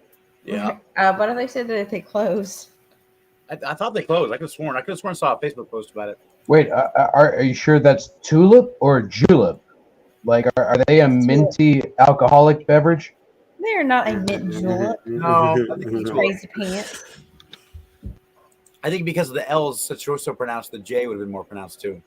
You gotta look at the font, yo. We the kings. Yeah, Font that's text it. clues. Font text clues. Like content. And move on. Context says We the Kings. Featuring. Are they really the kings? So that's next weekend. Kings of what? The alien invasion. Kings January of the 30th. They're aliens. Kings of the alien invasion. They look like toasters. They look like green Yeah, they bean do. toasters. So who would have known? And I for one, would like to welcome our new insect overlords. They came out of the trees. Aliens cruise bell saucers and look like toasters. They look like toasters. Toaster trees. Here's another Alright. death To metal serve, show to serve man. It's a cookbook. showing this mostly because it's at Growl Records. Another growl. Wow. Another growl show. Another growl show. Friday, February the 9th. Back to Trees. Evan Reminds me of Dundo. Lemonhead's the candy. It makes me want to go. Yeah. Have y'all ever had Warheads? Oh yeah. Damn. Miss those. We've been promoting this for a minute. Teenage Bottle Rocket with Broadway calls, Fat by the Gallon. Here's a new show announcement. Havoc at Haltom, Friday, February 23rd. 2 stages of music. Doors open at 6. We got Lockjaw. Dispositions. Brandon Burkhalter. Okay. The little thing just popped up. Looky here. Hedonistic Punk Vatos just chimed in. Matthew Cuss is our new bassist. So there's Matthew Cuss in the chats. I'm a pussy. I got to be up super early. Just wanted to stop by. Bro, we will totally take you stopping by. Do me a favor. Hit like before you leave. Everybody, if you don't mind, go over and hit like right now on this YouTube video. It helps a lot. So please go hit like and have a good night's rest. And Matthew, thank you for being a part of Hedonistic Punk Vatos. And Renee, we love you fucking Hedonistic Punk Vatos and love you being here. Love you, Renee. You dope. Yeah. So I'm about to crash out, but I will just say this. Me and Mike Lambert from Rivethead are working on a new short 17-minute movie for my next album, which will be due out in May. So be on the lookout for that. I'm very excited. And other than that, Ricky, Ariel, Mike, I love y'all so much. But I got to crash out. We only had one show left. Oh, you couldn't even make it for any more show. Yeah. Good. All right, do it. Do it. It's okay. I'm just pointing out that, again, we need to expand this program because I don't like keeping you up late. I want you to get your beauty rest and be able to kick ass at work like everyone else. But I also don't want to rush through the concert calendar. I would actually spend a little more time putting together more of the flyers if it had its, if it were its own individual show. And then not only that, more of the bands would feel included to come on panel and talk about their shows like they wouldn't be interrupting our special guest interview. All right, David Jarvis, thank you for being here. It's Voivod, Prong, Blood in Blood, March the 15th. Thank you, Ariel. Thank you, Ricky. Thank you, Johnny. Thank you, Mike. Thank you, Linda. Thank you, WARHOG. And thank you for everybody that was able to actually log into their StreamYard as opposed to being a retard and not understanding how clicking into a link is just the easiest thing in the world. But I'm not here to point fingers or anything. So anyway, y'all have a wonderful rest of the night. Love you. And I will see you next week. Peace out, sauerkraut. Later, bud. Yeah, apparently he doesn't know how to continue chatting in the comments either. Like he's able to chat once, but couldn't keep the chat going, bro. We totally could have asked you some questions. You could have answered. We could have, really represented you a little bit. But we're just hoping that you had a good time with your guest there.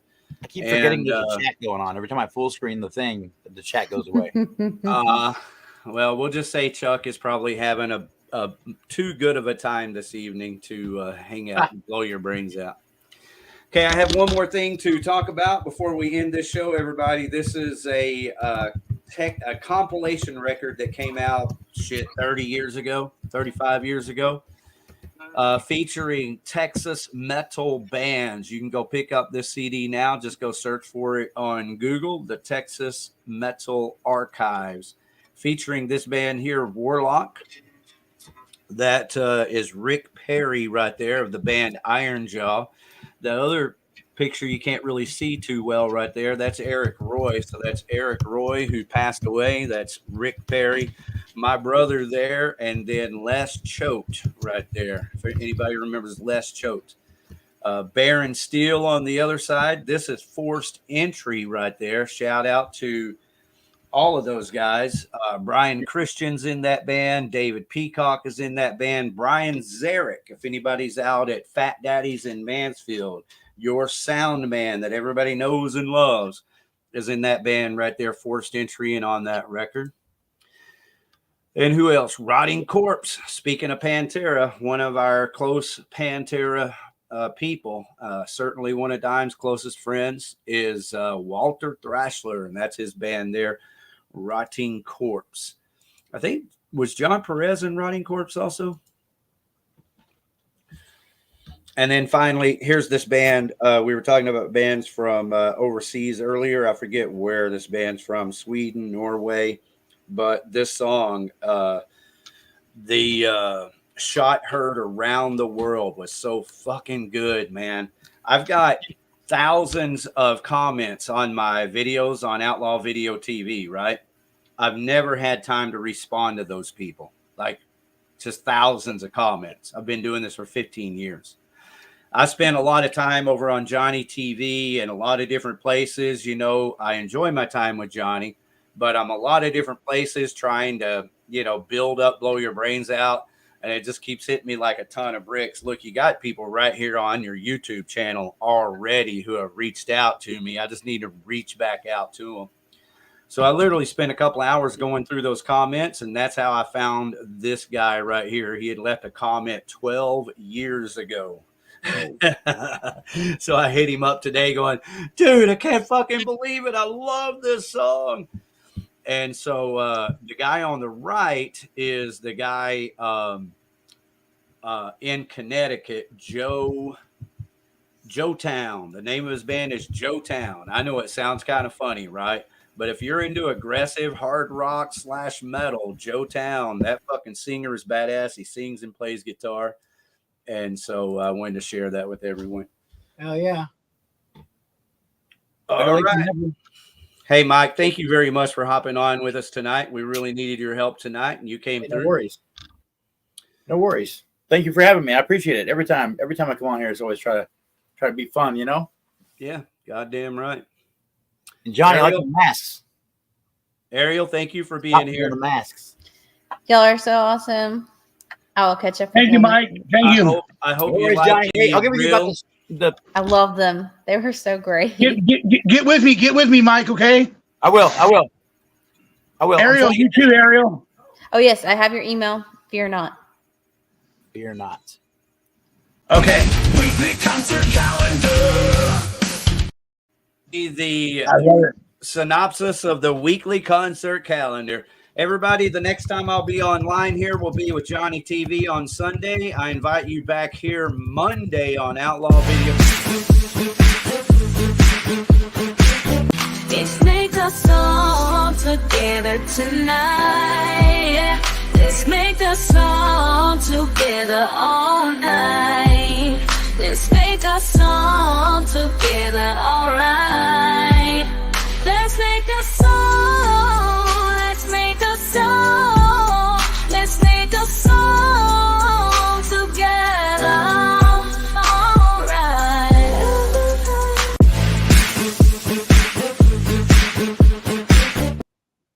Do you really make a song on that? Yeah, that's through Suno AI. And sometimes it's monotonous and sometimes it's not. But I've gotten a lot better, so I can do it a lot quicker. And I can make those songs myself all day long, and I enjoy it. But I am doing this every Monday night. Right now, it's 9 to 11 every Monday. Mike, I encourage you to join me. Johnny TV's been there the last 2 weeks. And we made Johnny TV a song last Monday that's pretty good. You like it, Johnny? I love it.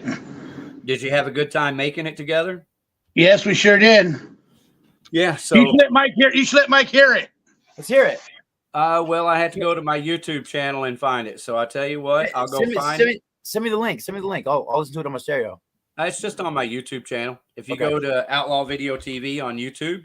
So AI makes a song for you. I'm confused. I thought you guys had what you need to do.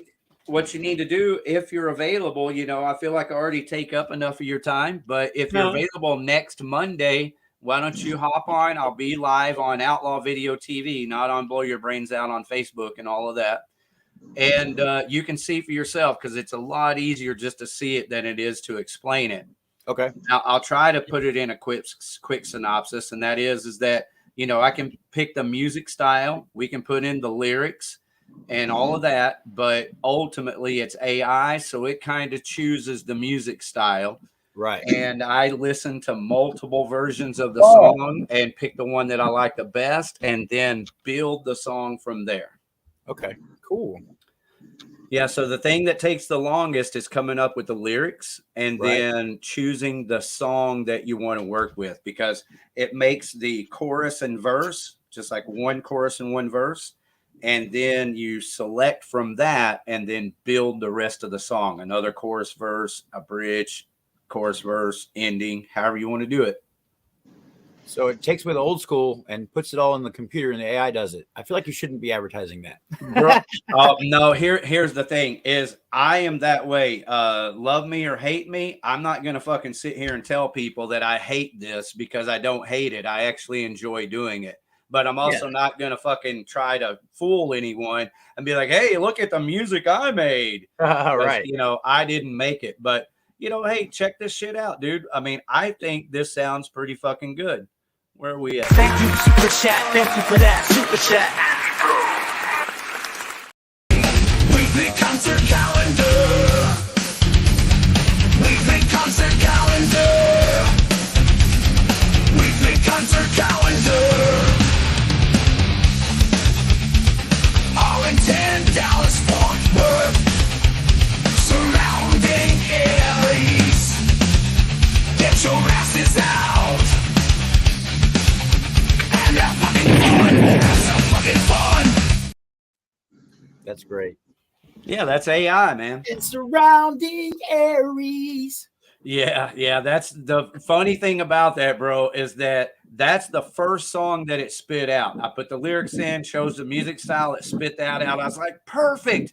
Only I misspelled areas. Oh, and you couldn't go back and do it because that was the one render of that, right? Well, I did go back and do it, but I listened to like 10 different new versions, and I didn't like any of them near as much as I liked that one. It always alters that one thing that you're like, dang. Yeah, but this time it was entirely my fault because I'm a fuck up and misspelled a word. So I'm probably going to find a new version of it, especially after I get called out tonight. But think about it, dude. It's fucking badass. It says Arlington, Dallas, Fort Worth. Get off your asses. Get out and have some fucking fun. I mean, it'd be easy to record as humans, except for the drum part. That the drums is what really takes a long time to do, like something like that. Yeah, you have to like put some generic drums on there, and then the riff and stuff you can play. But if AI doesn't like 5 minutes, fuck it, why not, right? Dude, I forgot I can do this. Here's Johnny's song right here.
Sounds like Wrong Time mixed with Motley Crue. Yeah. I mean, it's not, you know, it's not near as fun as, but it's still fun. Yeah.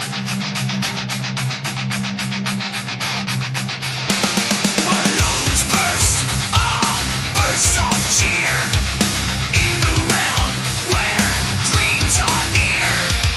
Walking tall with courage in our stride. In Johnny TV's world, we could fly.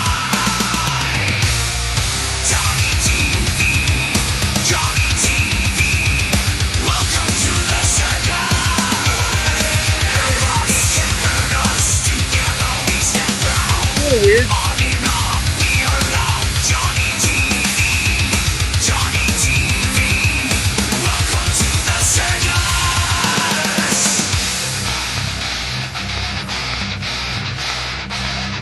like that crunch. Johnny TV, the creative force, a symphony of ideas, taking form, igniting dreams, charting our course, bound about breaking it down, down, down. This is my house, these are my people, in the realm of possibilities. We are equal, this is my house, these are my people, together we rise, we then become lethal. Johnny TV, Johnny TV, welcome to the circus, nobody can hurt us, together we stand strong, Ariel, we are loud. Johnny TV, welcome to the circus.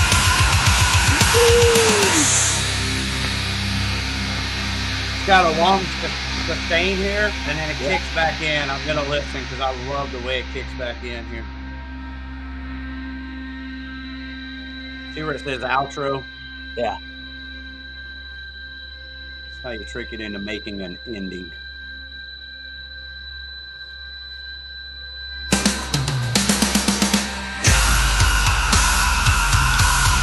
Oh, Pantera style. Isn't that cool? Johnny TV, Johnny TV.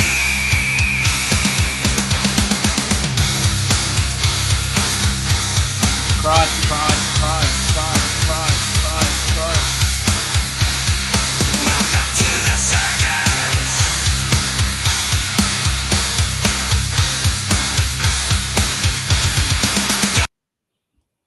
Hell yeah. All right, there you go. It doesn't suck. Badass. Doesn't suck. Well, and we had a good time making it. What's cool to know here, Mike, is that there's 10 different people that contributed to those lyrics. You know, You guys wrote all the lyrics. AI didn't fill in the blank. no, we wrote them all. Those are 100% our lyrics. Now AI can generate them, and Yeah. what I did do, because see, I'm a songwriter. If I wasn't a songwriter, I mean, you know, I don't know that anyone else could do this like live with 20 or 30 other people contributing lyrics. It'd make Right. the average person fucking crazy. Ah. But me, I love participation. I love doing shit with other people. And so it's right up my alley because I'm also a fucking crafted songwriter.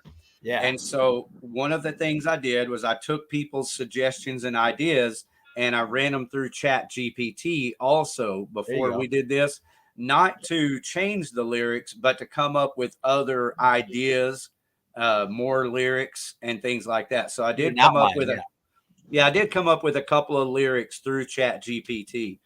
But for the most part, it's 10 or 20 other people that contributed to the lyrics. And once we got the lyrics all set, then we put it into Suno AI and found that sound that we liked. Hell yeah. Yeah. Hell yeah. All right. So you want to hear one more? It's much shorter, but it's worthy, or I wouldn't pull it up. And I think you'll like it. Let's jam it. Check it out, dude.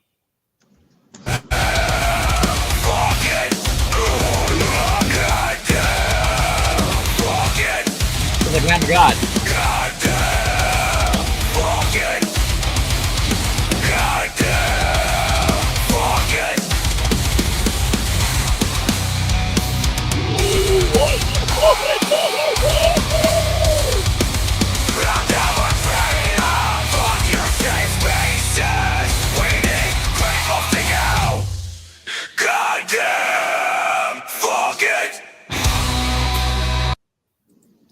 It's like So Lamb just- of God excerpt or something. Yeah, dude. Well, I want you to hear it because it gives everybody an idea. It does everything from that sweet, sexy, soulful song that I played earlier to something that's a little more kind of metal like Johnny TV to Lamb of God style. Hell yeah. You know, again, I don't think any of these songs are as good as my favorite songs by my favorite bands like Judas Priest and Metallica, etc. Not yet. Yeah, that's the point. Is this is like 0.40. Wait till 5.0 comes out and 6.0 comes out. Yeah. And the more you do it, the more it learns how to do it right. Yep. And, I've just always embraced technology. And so that's what this is. It's me embracing another form of technology long before everyone else does. Hell yeah. And I'm not fucking ashamed of it. And I'm not going to lie to anyone either and go, oh, yeah, that's my song. I wrote that song. Nope. We used AI to come up with our most recent cover. And let me tell you what, going through that process, I probably did about 2,000 different versions of that same picture. Just something a little bit different each time. And I'm like, they all look badass. Yeah, that's scary. It either looks really stupid or you get 10,000 badass ones, and you're like, "Fuck! Now I gotta pick one." Hey, Ricky, I have to go, brother. All right, thank you again for that super chat. Thank you for that super chat. No problem, dude. Anything to help Outlaw Video. Hey, Mike. I'll get in touch with you, man. I'll try to figure out. It may not be this week, but whenever the guys can get together, we can do it. I'm gonna get you up. For sure. Yeah, you know what, Mike? I want to try to do it on a Tuesday or a Sunday so we can have Outlaw Video there too. Awesome. Right, I will keep that on the list of requirements for to make sure everybody can make it. Okay, but go ahead. Okay, thank you guys. Yeah, cheers, man. I'll see you in a little email, while. bro. You got it. All Okay, right, see y'all. This is Against All Odds. Cole. Oh yeah, I'm gonna hear this song real quick. Cole.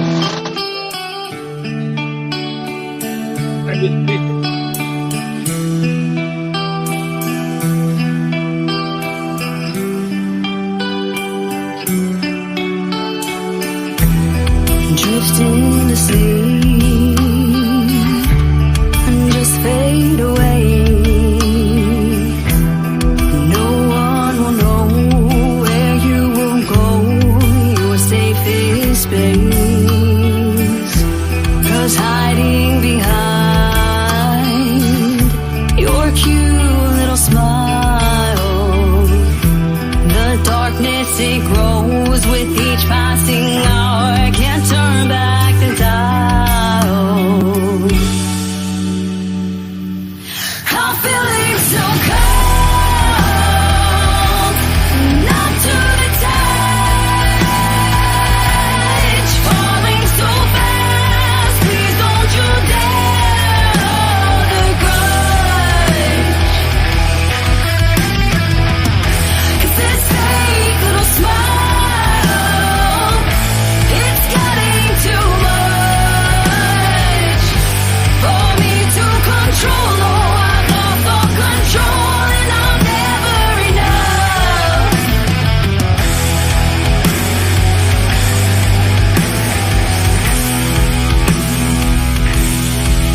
Oh, I was jamming. Where'd he go? Can't hear you. You're muted. Where'd he go? I don't know. It's like, whoa, we're all alone now. What happened? I'm back, man. My computer froze up. Woo! That's the second time that's happened. So Leave us that on song guys goes like out that. to Arkansas. Thank you, Arkansas, for the $2. Anyone else who wants to give a little bit, now's the time because we're about to end the show. Just going to play a couple of more songs. But first, for Arkansas, not only do you get your favorite song by Against All Odds, the song video. Cold, but you get Thank you, Super Chat. Thank you for that, Super Chat. Oh, yeah. I'm going to like playing that a Thank lot. you, Super Chat. Thank you for that, Super Chat. All right, I have to get going here too, Rick and Johnny. I will see you guys next show, and then I'll see you guys for sure on the 18th. Damn right, man. I will be there. I'm looking forward to it. I hope to see you soon, brother. I'll definitely Hope to see you soon. I'll see you soon. All right, this is Iron Dog. Tonight we raid.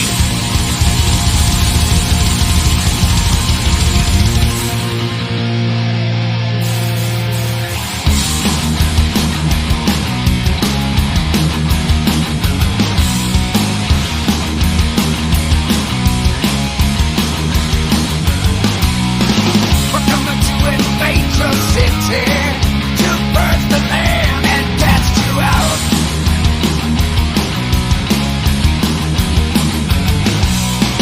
Driven by the ancient ones, we'll burn your temples to the ground. I'll burn them down. Beat the drums of war for those that came before us. Cargo now on board. It's you we're headed for. Lying low. That's daylight race. Run for cover. Tonight we raid. Ah, yeah.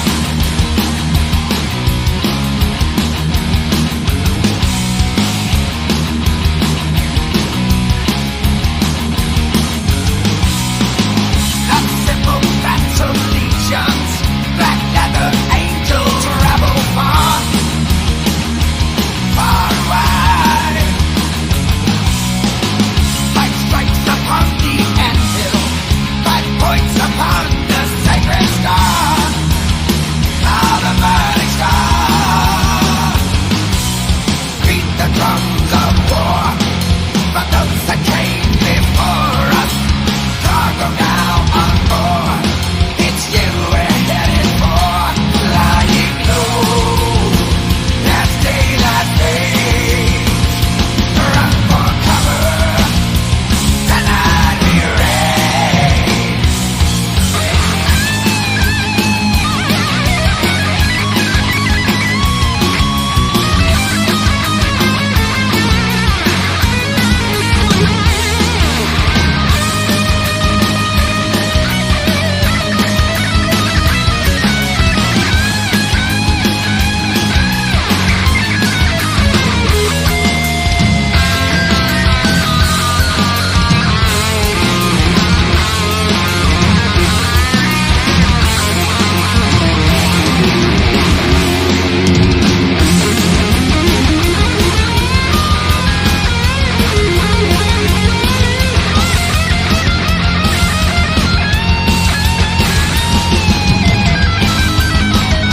There's another. We got the fun of Senator.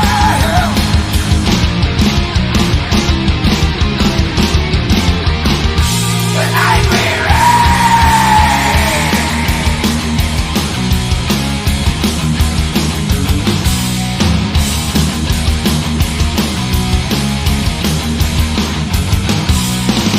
Did you capture time in a battle?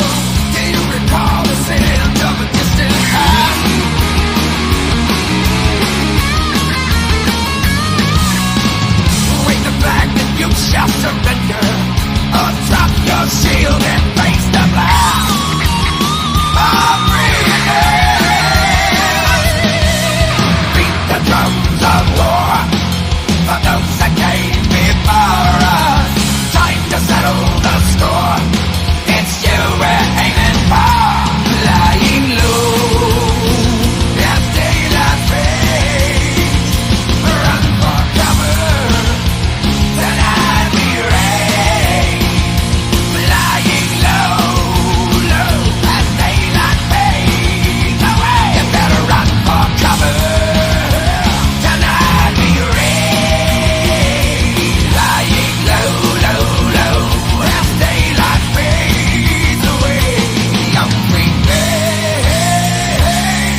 the mighty Iron Jaw right there, featuring Todd Pack on vocals and Rick Perry on lead guitar. Thank you, CFM Queen, for being here. This song is for you. These are all bands we would love to send your way, love to work together with you. Ariel, David, Jarvis, they both have amazing bands.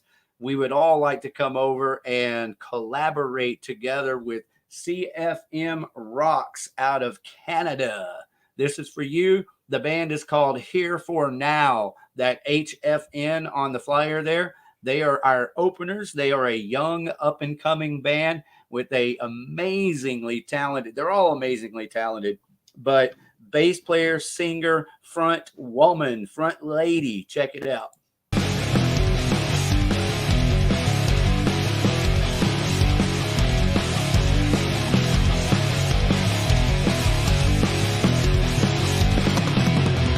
I'm not the bitter type, but I still sleep with one eye open for a moment that won't arrive.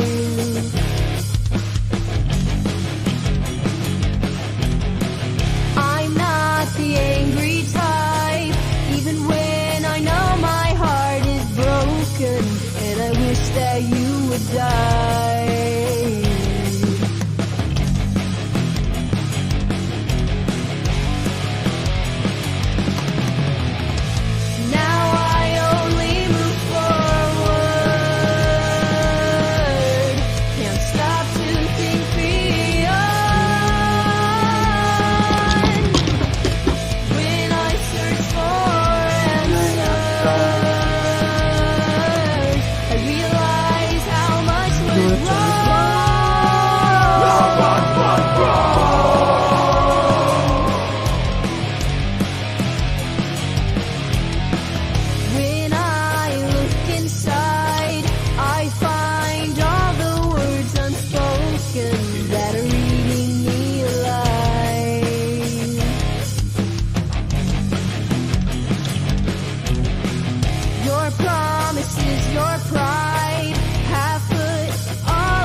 There it is right there, a little Here For Now right there. We're going to play just a couple of more songs. This is the song that everybody knows and loves, the one and only, sharing those dick pics all around the interwebs, Vain, and the song Relentless.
way, knowing we'll be left astray, showing the world that we are here to stay. Target is in our gun sights. Eradicate the darkness of this light.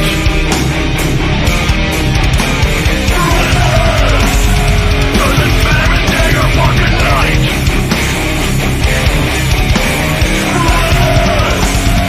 Focus, grinding out this fight.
Motherfucking Vane right there. Going to be able to catch Vane, Here for Now, Against All Odds, and Iron Jaw all in one night, Saturday, March the 2nd. I'm not done, though. You already know coming up, I have some Dank to play for you.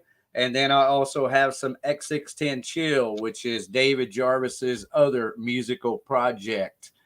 All right, but I want to show my thanks to the band WARHOG, who were here earlier tonight, kind of saved the day for us.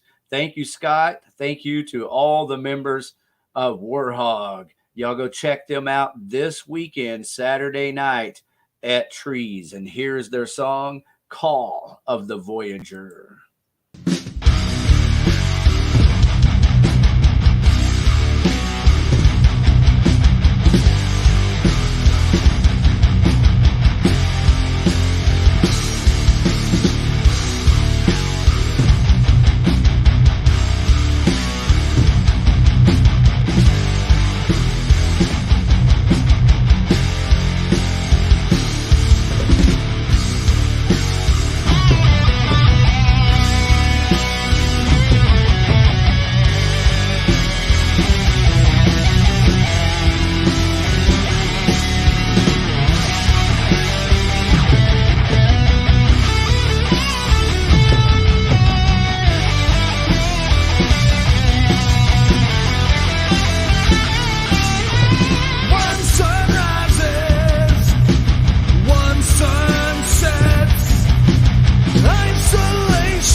unwind.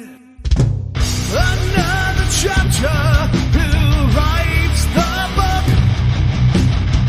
Another version, this one with a dismal hook. Nothing matters, it ends the same. The saga finish, the hero insane. A dark horizon, crimson tears, an empty hive from all those wasted years. Guilt in the shadows that follow me. Feel their oppression, am I free to be? Questions assaulting, defile the mind. Accept defeat. Know that I choose to be blind. 1 foot forward, 1 gaze behind. Never ending. Wait for the knots to unwind.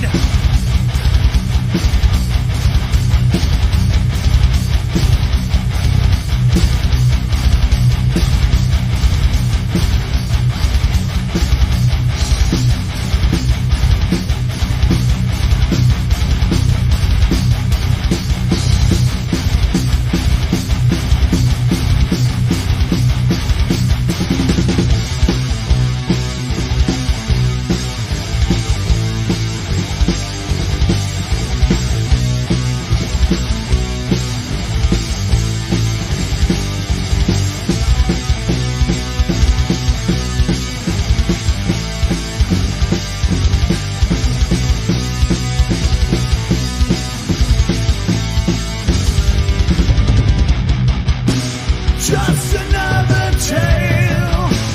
Welcome to my hell. Reeling as I'm questioning the pain.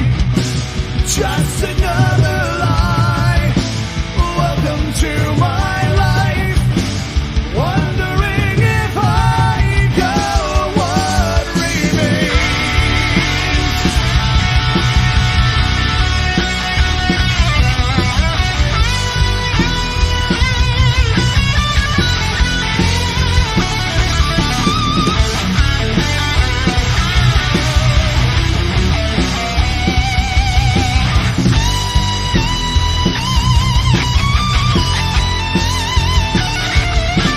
Drop the curtain, let me bow. The show is over, all the lines are read, it's over now. Hear the echo as it fades.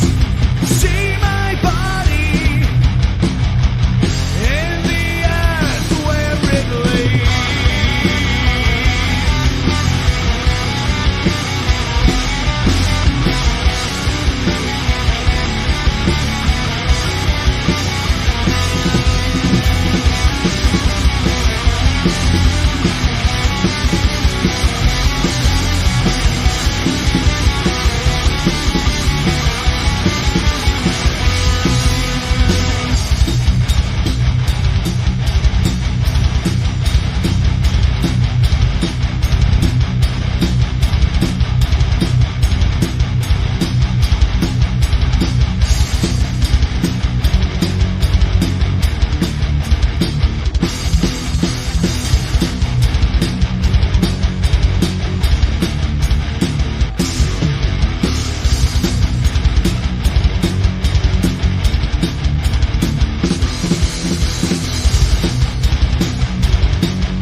All right, so that's it.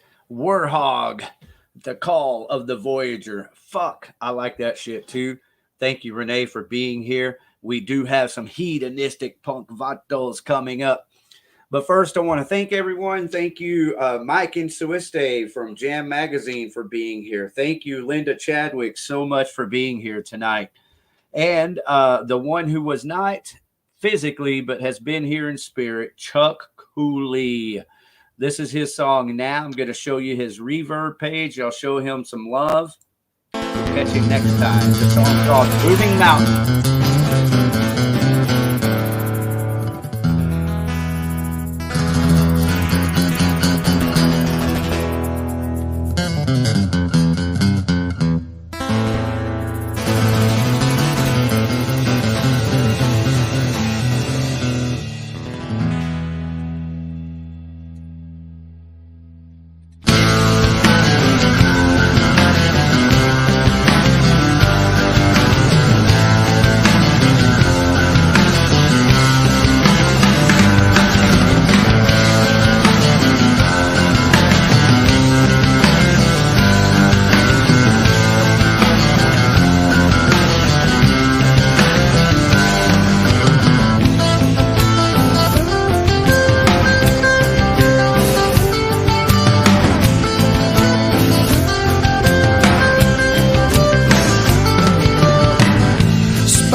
right, now that we have moved mountains, it's time to get your fist raised high with the same guy. This is Chuk Cooley. Was supposed to be here tonight, just couldn't get logged into his computer and on StreamYard, but he'll figure it out. We'll have him back, and here's why.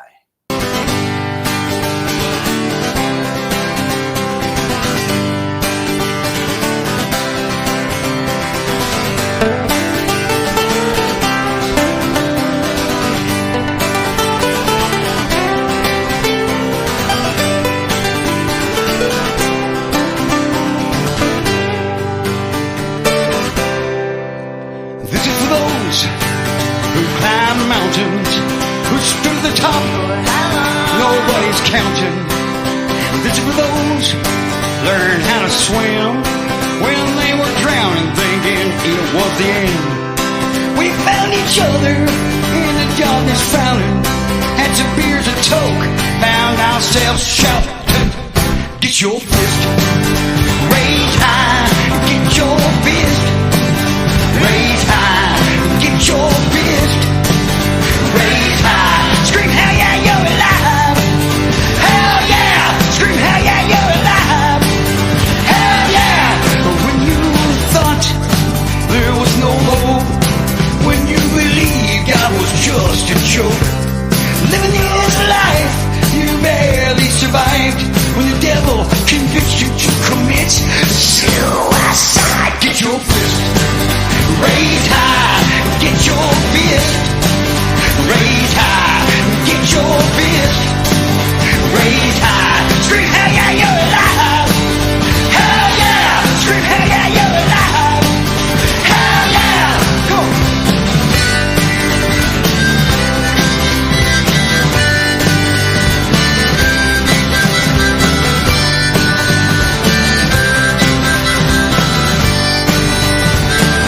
Bring it in.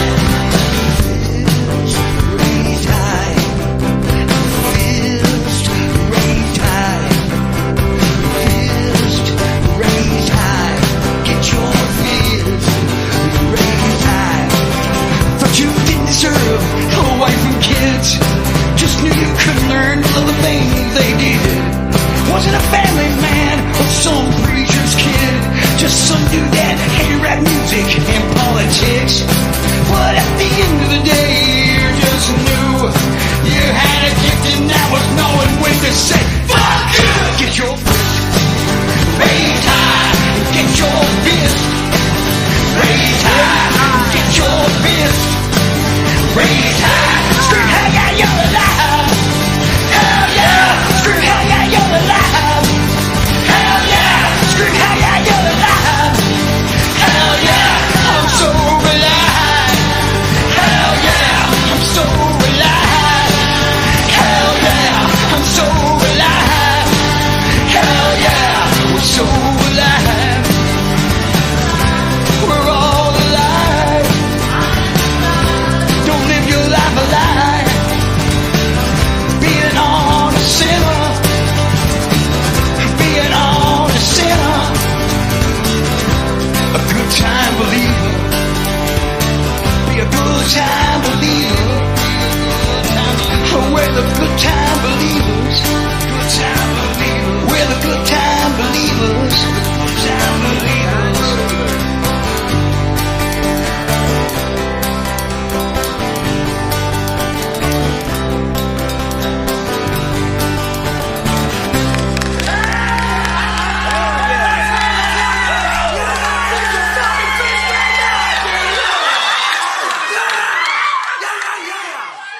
Raise your fist high in the chats and send Chuk Cooley some good vibes. Hell yeah. Okay, I just can't help myself. I want to love you all night long, just like this. This is Mother Love Bone by Hillbilly Orchestra. Lots of loving, babe, is also right. The kind of love you give me every night. Lots of loving, babe, is what I need. The kind of love will make a man out of me. So come on and love me. Give it everything you got. I'm a soldier, you're putting me through. I tell you, baby, boy, I'm leaving you. Lots of loving, baby, is what I like. The kind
love to you every night.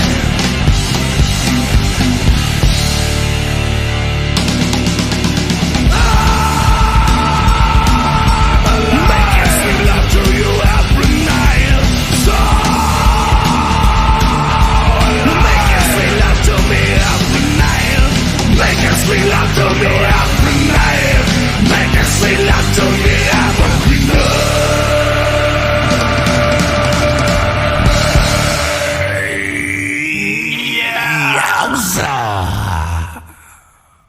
The one and only Mongo right there. One of the local heroes we have to have blow your brains out eventually. Thank you, everybody, for still being here. This is my good buddy, Dave Jarvis, Hank Jarvis, and their band, DANK. I know you. All my drinking buddies are in jail. And I'm too drunk to drive to go pay their bail. But you know if I really gotta go, I ain't got near enough dough. And so now all my drinking buddies are still in jail.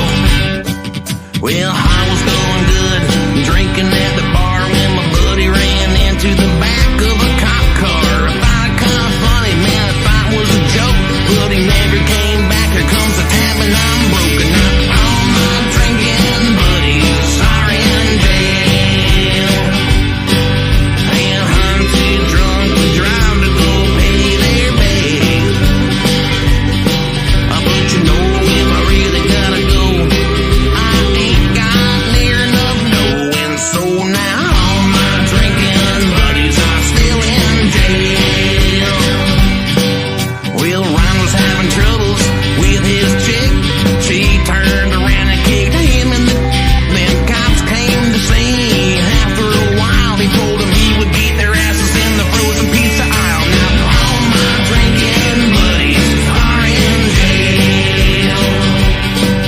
And I'm too drunk to drive to go pay their bail.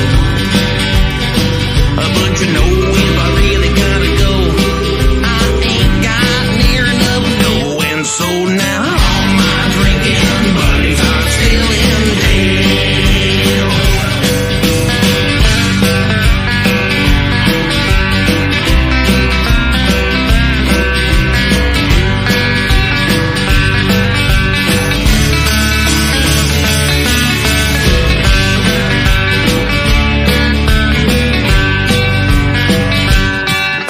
Mother started boozing at 62 and then began for breakfast to hallucinating at noon. She ran a school bus stop sign in my stolen car, so they took her to the pokey for a little hard. All my drinking buddies are in jail.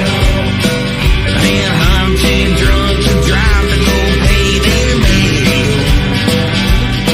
But you know if I really gotta go, I ain't got near enough dough. And so now all my drinking buddies are still in jail.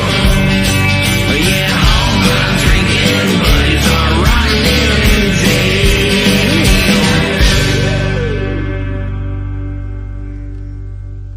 1, 2, 3, 4. Little headbang ending there. That song is from the latest DANK record called Hit This. Everybody ought to go check that out online. Go to your favorite MP3 format and purchase the record. One, to support the birthday boy himself, our host, Dave Jarvis. But for you, I wouldn't recommend music that's not kick-ass. That's one of the kind of different songs on the record, and I love it. It gets stuck in my head every time I listen to it. But there are some really good songs on this record, and it's a goddamn shame that more people aren't able to enjoy these songs. It is true. People don't buy music anymore. People buy into having just a good time. People want to be entertained more than they want to buy good music. So that's one of the reasons why I like to play the songs, because I feel like people will listen here, but people just won't really go out and buy the music. And so I encourage you to buy the music from all of these bands. All these bands, Vane, Dank, Against All Odds, Iron Jaw, Here for Now. These songs are available online. So please do go purchase them if you're able and enjoy that. Okay, and so is this song I'm about to play here. This is from David Jarvis's side project, X610 Chill.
That's it. X610 Chill, Dogmata. It freaks me out sometimes how good that music is and how little people know about it. You know, all I can really do is pinch myself and be thankful for, you know, for what I got. You know, I get to hang out with David Jarvis. I'm telling you, the day that we met, here's the picture. I'll show it here real quick. There we are. Nope, that is not us. That's the other kind fellas. Here we are. Jess, David Jarvis, and me back when David still had some hair. I guess he still has his hair. He just wears it back, and I don't get to see it much. But, man, David is a character, and we had met before, but this is our first getting to know each other. And when I realized I'm going to be doing something with this guy, I, at the time, had a band. You know, I think we talked about maybe doing a podcast that day, but certainly sometime shortly after that, we did talk about doing a podcast. So this is something that both of us have wanted to do for a long time. And I am so very thankful for that cool motherfucker right there. Okay, we're going to play one more X610 chill. It's a very short thing called Sail On, Dear Captain. But first and foremost, for my brother Renee, the hedonistic punk vato himself, thank you so much for your undying support. This is called Mama Get My Gun.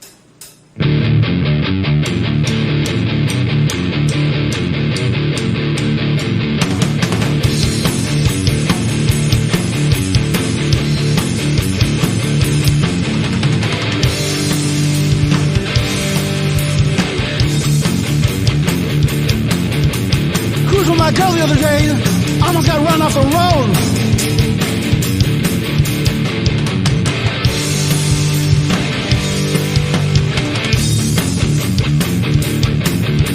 It was a guy in a Tesla from California.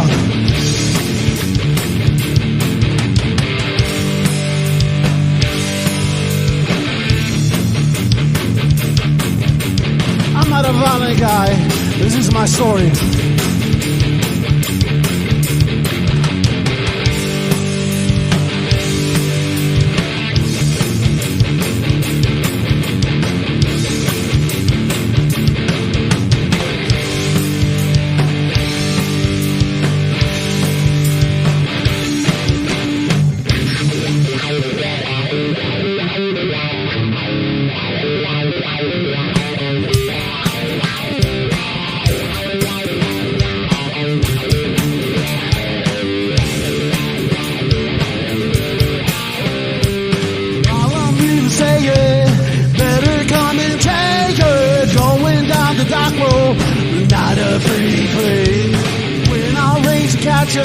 I know you'd ever seen that has just begun. The time to get up a seat. Mom, get my gun, mom, get my gun, mom, get my gun. Mom, get my gun, mom, get my gun, mom, get my gun.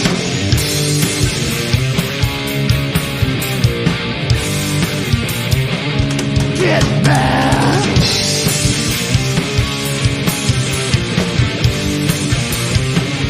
Take that!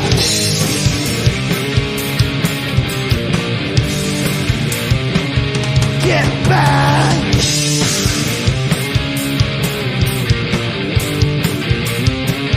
Take that!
California, my Texas.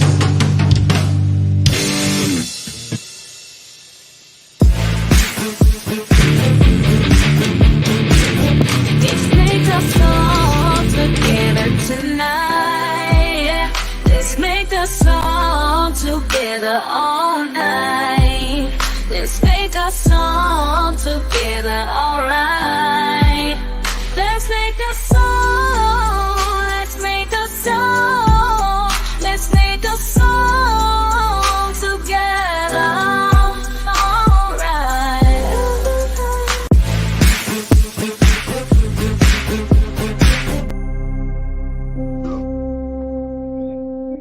That one other song was better for your show, Johnny.